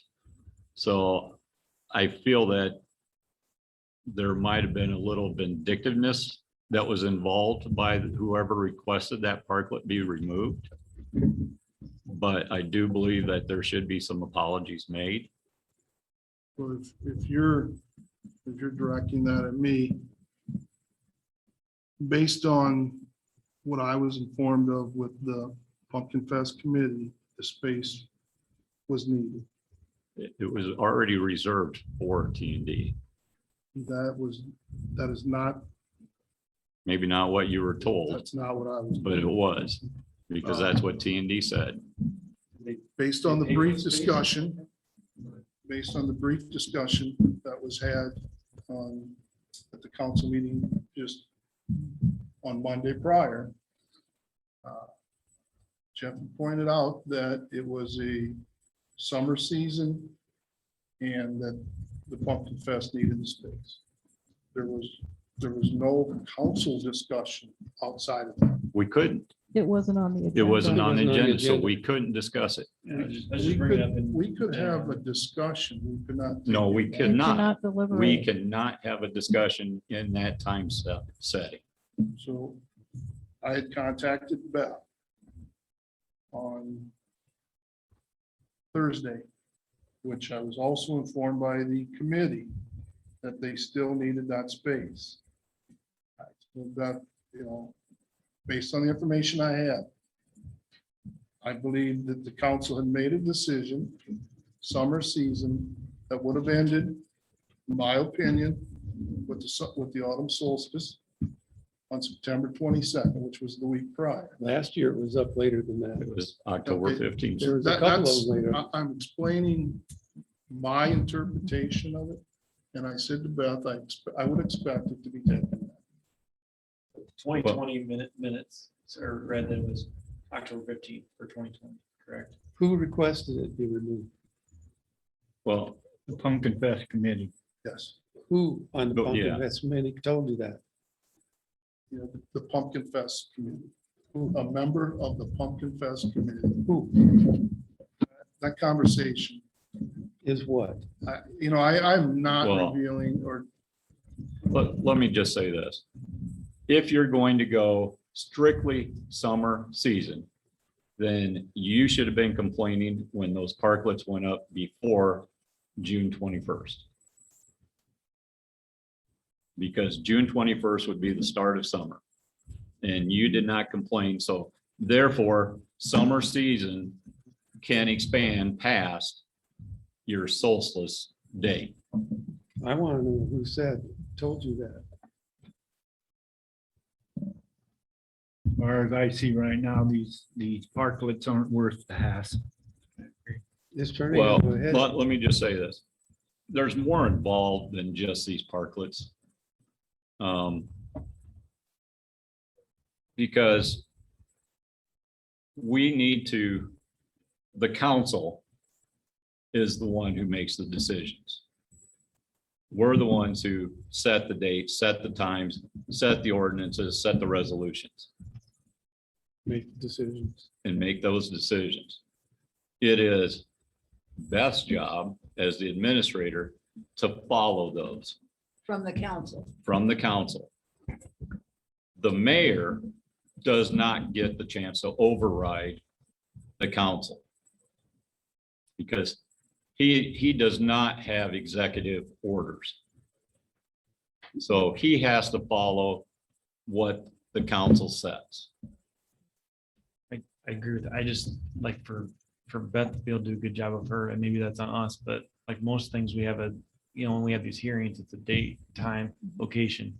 I think this maybe needs to be a learning opportunity that if we're gonna pass the time, we will, instead of saying a season, so there's no discrepancy, we'll say a date, a month, a date, and do it that way.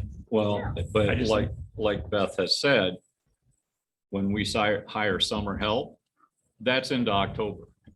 So it's already kind of been set.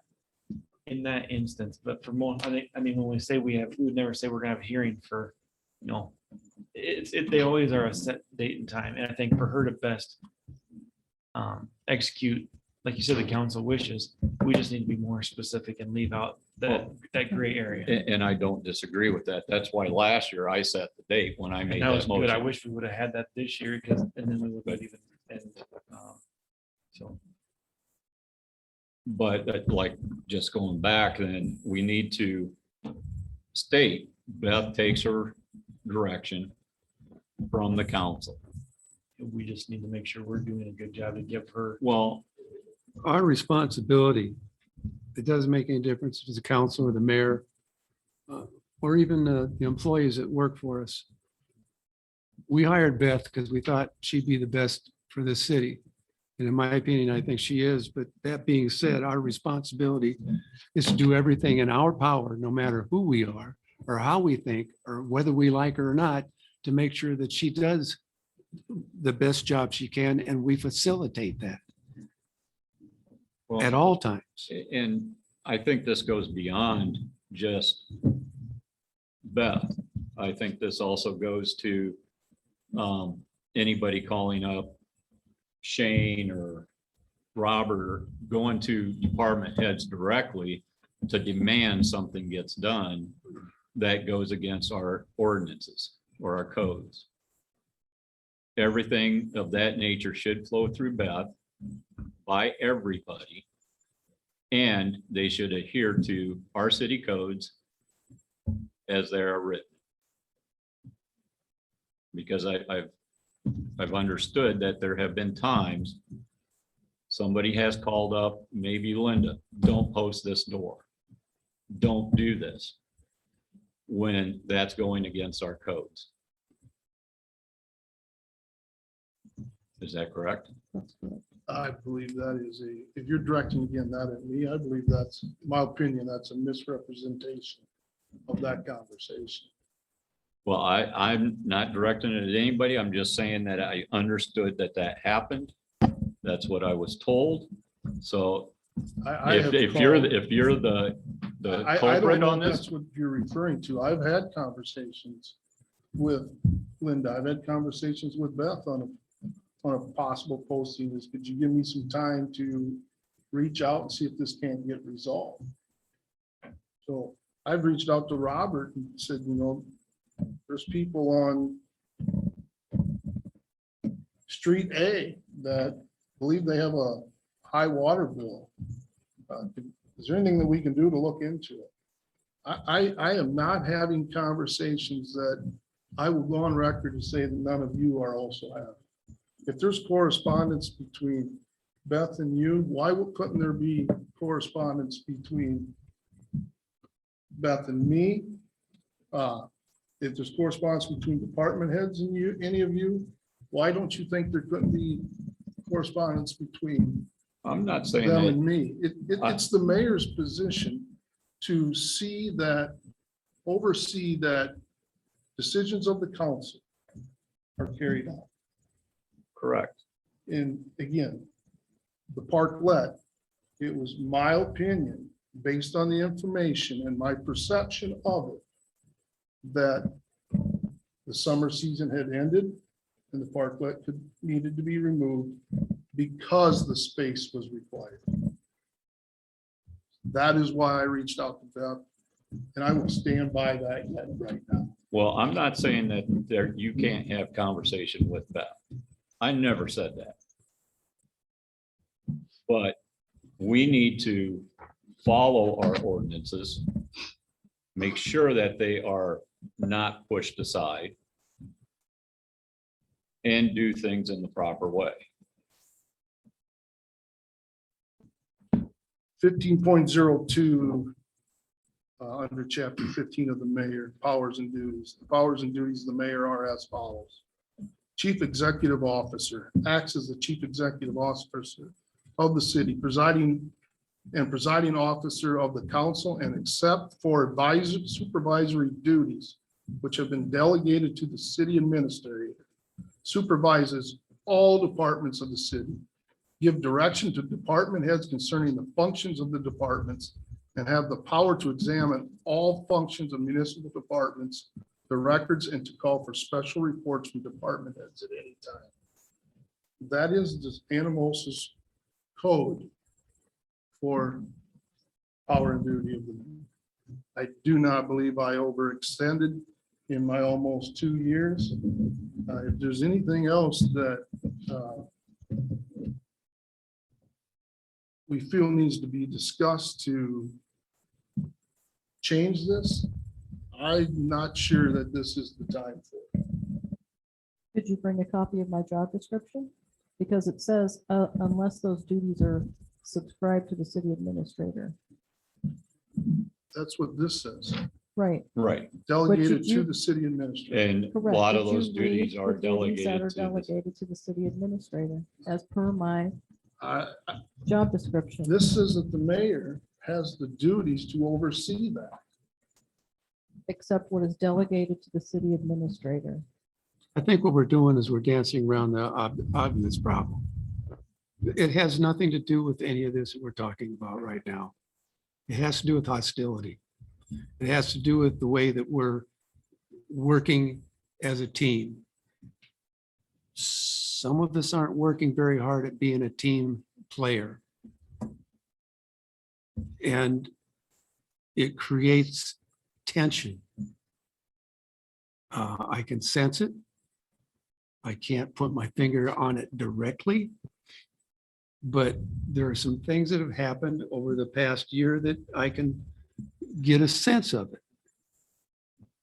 I don't know how far I can go with this in an open meeting. But I do know that with our review of Beth, the first year of review, everyone on the council is responsible for a review. The mayor is not. The mayor doesn't have to get one, but this council does. The mayor was given one as a courtesy. So he could go through it and look at it too. It wasn't necessary, but Beth felt she should do that. We gave her a stellar review. And Beth can verify that I spend time in her office every month, weekly, almost, on the phone. I keep track of what she's doing. We gave her a stellar review.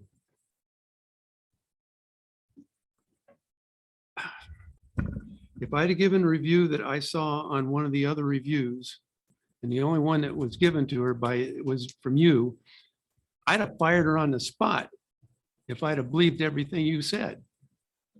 Why did you give her a review like that? Alan, I think you need to be very careful. The discussion you're entering into was in a closed session meeting. No, It most certainly was. not the attitude. We're talking attitudes here. That was a closed session meeting. Dan, fire me. I'm trying to make sure we don't get into any type of. Okay, then I'm gonna shut up. If they feel like shut up. I think we're dancing around it. Well, let's put it this way. I'm gonna go this way for you, Al. Thank you. In whatever month it was when you critiqued the minutes. Remember that? To use the word critique, I Okay, read the minutes that when were you, submitted. well, when you critiqued the writing of the minutes, when you said unprofessional, you were setting the city up for a potential lawsuit. So when you're talking to Al, talk to yourself about a potential No, lawsuit. Rich, Yes, that now you are beginning to twist. no, So I don't believe that my statement of that being unprofessional. That was reviewing my performance in an open public meeting yes. without giving me the benefit of invoking chapter 21. So you have the biggest potential of setting the city up for a lawsuit. Let's just back up. And the one thing that I said that I think is real important, let's stop being angry at each other. Let's just listen to what I have to say. Our job, your job, my job, everybody's job in here is to make Beth the best administrator the city's ever had. We're on that path. That's where I want to see us go. That's all I say. That's all I want to see happen. That's where I want to see us go. We are working for the people. They hired us to come here. They voted for us. That's our job. That's our job. And I think for the last 2 years, we've done it. I think, Good job. I think we as a group, and that includes you, Rod, have been doing a damn good job. For some reason, there's some tension there between you two. Work it out. Please, work it out. You're the best mayor I've seen it sitting at that seat in a long time. You make things happen. That's your job. Her job is to be the best administrator we can make her. That's also your job, my job, everybody's job. Let's do it. Let's just knock this crap off. This is not a sandbox. We're not fighting over the same toy. Let's start new right here. I do find it disappointing that this is an agenda. It had to be talked about.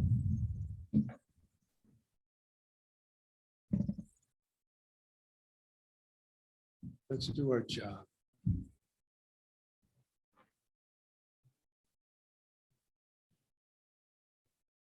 So as 8.3 says, discussion of possible action. So let's wrap up the discussion and let's get to the action. What is the possible action? Depending on what you want to do.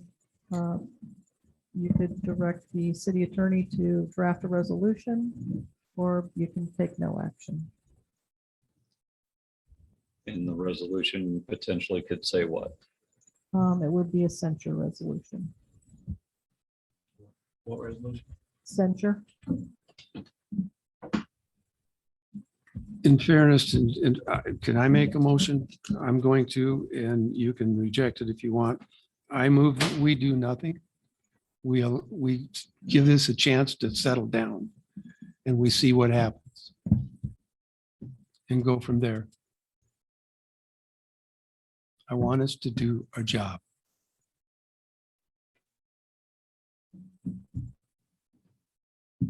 So what kind of a time frame are you thinking of giving it a chance?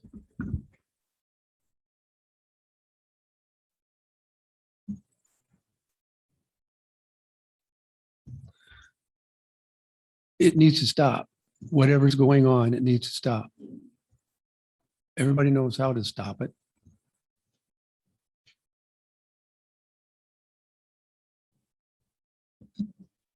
Give it a month, see what's happened.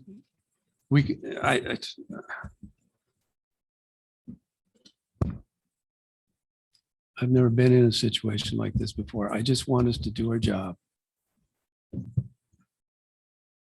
I don't think any of us have ever been in this situation, Al. I know. I didn't even want to come to this meeting tonight.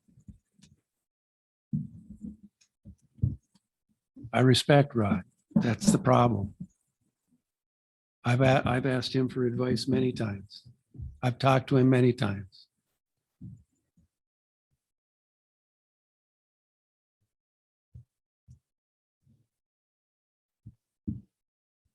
Motion on the floor to table. Do I hear a second?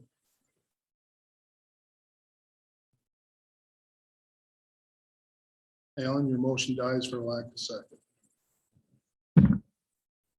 Okay. Is there a motion is there another motion from the floor? Is there further discussion needed?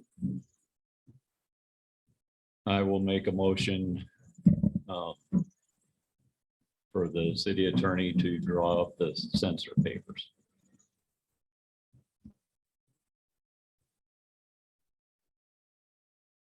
I'll second. Motion by Rich, second by Galen. Council discussion. We want to also have a look at your current codes into.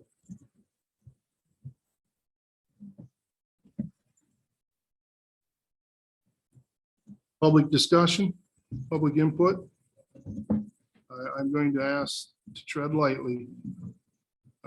In case we're. I'm gonna say well twice tonight then. In case we are dipping into some type of employee personnel matter. It's been a while since I got set up here and say, wow. I bite my tongue, and believe me, I'm biting it. There's a whole lot of stuff I've heard here in the last hour that is just unbelievable. I feel like I'm back in the old, a few years ago with everybody. I've dealt with every, well, not every, but the last three administrators. Two, in my opinion, were a waste of city money. I haven't had a lot of dealings with Beth, but what dealings I've had with her has done an awesome job. It sounds like you guys have all agreed. I don't know what is going on. That's about all I say is, wow, it's just, it's mind boggling that the stuff that I've sat here and listened to for not only this discussion, but another discussion for an hour is just, it's incredible. That we're at this point. It's just unbelievable. Like I said, it's like we're back several years ago with some of the old people that were in here. I've watched some of these meetings and it's kind of like, well, things have really changed. Things have really come around. Now it's like, have they? I'm sure they have. And I what do you say? We're not in a, I'll use what you said. I think it was something, you're not in the sandbox fighting over the same toy, but it don't matter. I've been in groups, I've been in committees, I've been to all this. There's always someone that is going to have, you're never going to agree, but you got to kind of work toward the good of whatever. And God only knows I can be one of the toughest to get along with. I'm the first to admit that. But some of the stuff I've heard tonight is just incredible. I just want to say that out of the three administrators I've dealt with, better keep this one. That's the She's plan. on. That's the plan. That's the plan. You better keep her. She's good. So that's all I gotta say. Thank you. Thanks, Tom.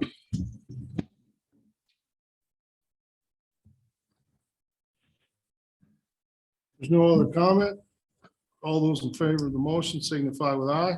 Aye. Opposed, nay. I believe the motion carried unanimous.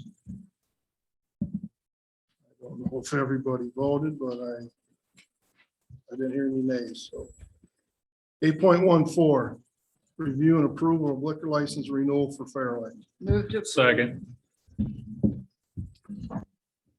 Motion by Kay, second by John. John, you almost beat her motion. Any further discussion?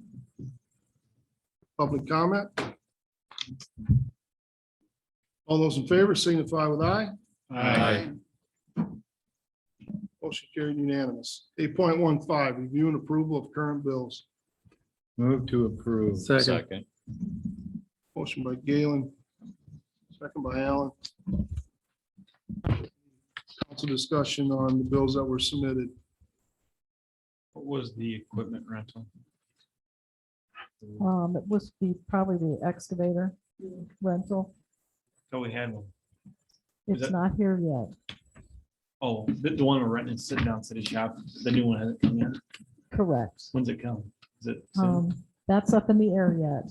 Okay. There's been a few Just checking, I'm just checking. hiccups in Just getting checking. it here. Well, It's on its way. If it's anything like every place else, there's back orders on back orders on back orders. Mhm.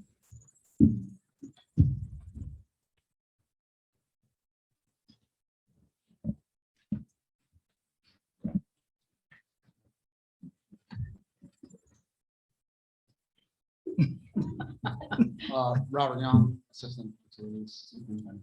So the excavator, as you guys just asked, it just got to Resco. PDI was just completed. They did find an issue with one of the connections. It broke.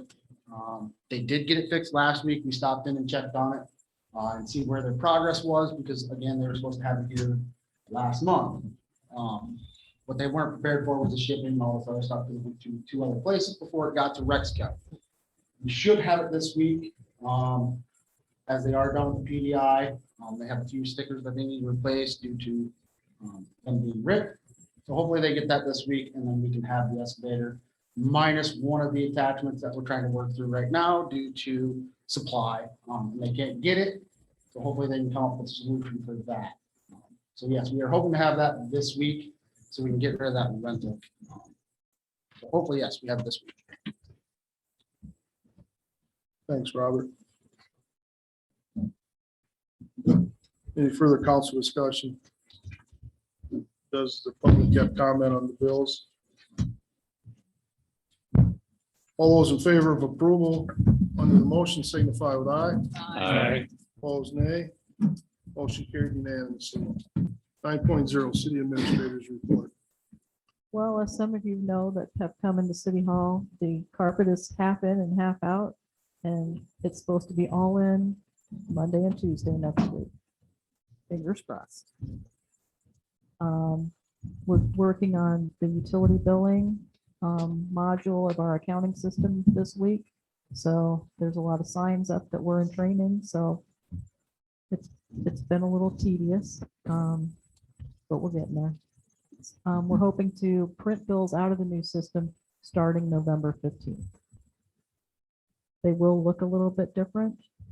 Same information, but the card stock will just be a little different makeup.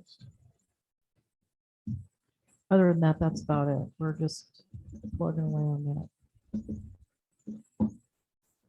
Is Metal Design still upstairs? Yes, I just seen they got a ton of cars out there. They must be open for production. they are. They've been moving machinery in. But yeah, I think they're probably planning on at least having some office people stay until summer. They're gonna need more parking. Yeah.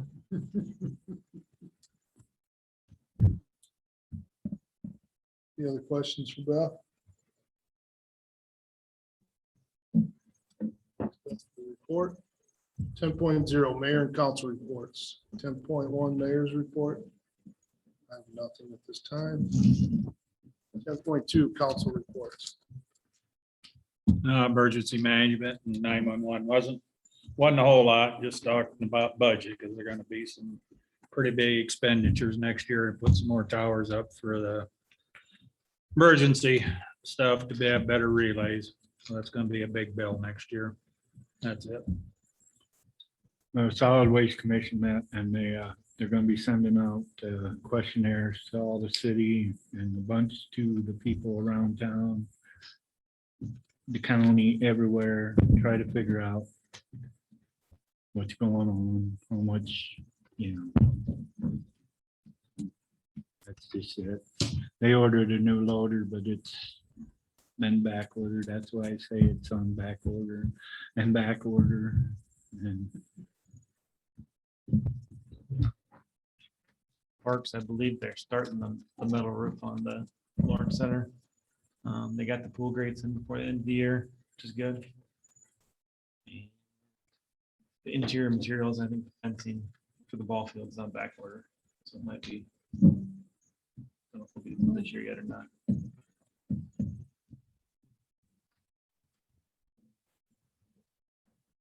John, Gail, and Jeff, thank you for those reports. 11.0, public comment for items not on the agenda. Tom, very downtown property owner.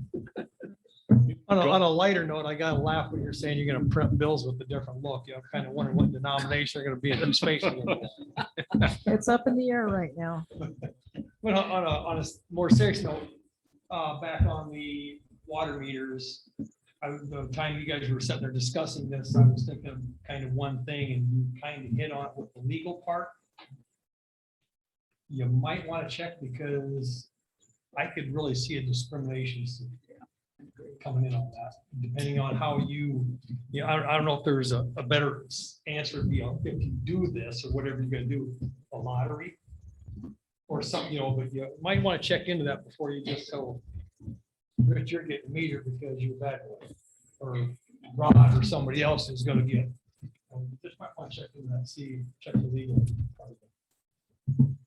Let me know when the bills are printed. We have the right idea, maybe just not the right path. Missed having you at meetings, Tom. What's that? I've missed having you at meetings. We could ask what you're gonna do with the theater. Everybody wants to know. Fixing the old building. Good for you. Thanks, Tom. Is there any other public comments for items not on the agenda? I'll entertain a motion to adjourn. So move. Second. Second. Motion by Rich, second by John. All those in favor signify with aye. Aye. Opposed, nay. Motion carried unanimously.